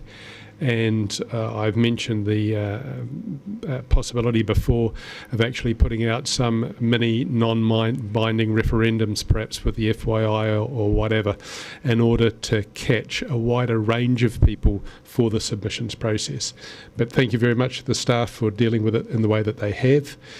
Thank you very much for making us look relatively good and not having to crank this 6.5 up substantially, and also in the transparency that we have had in the process and showing that so that people understand what that increase is. Thank you.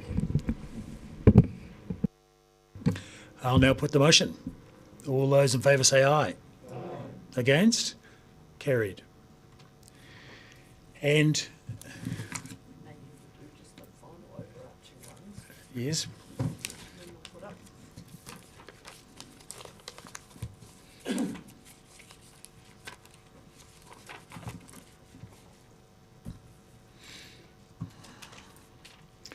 So, as per the item on page 158, this is the final resolution. Can we have them separately, please?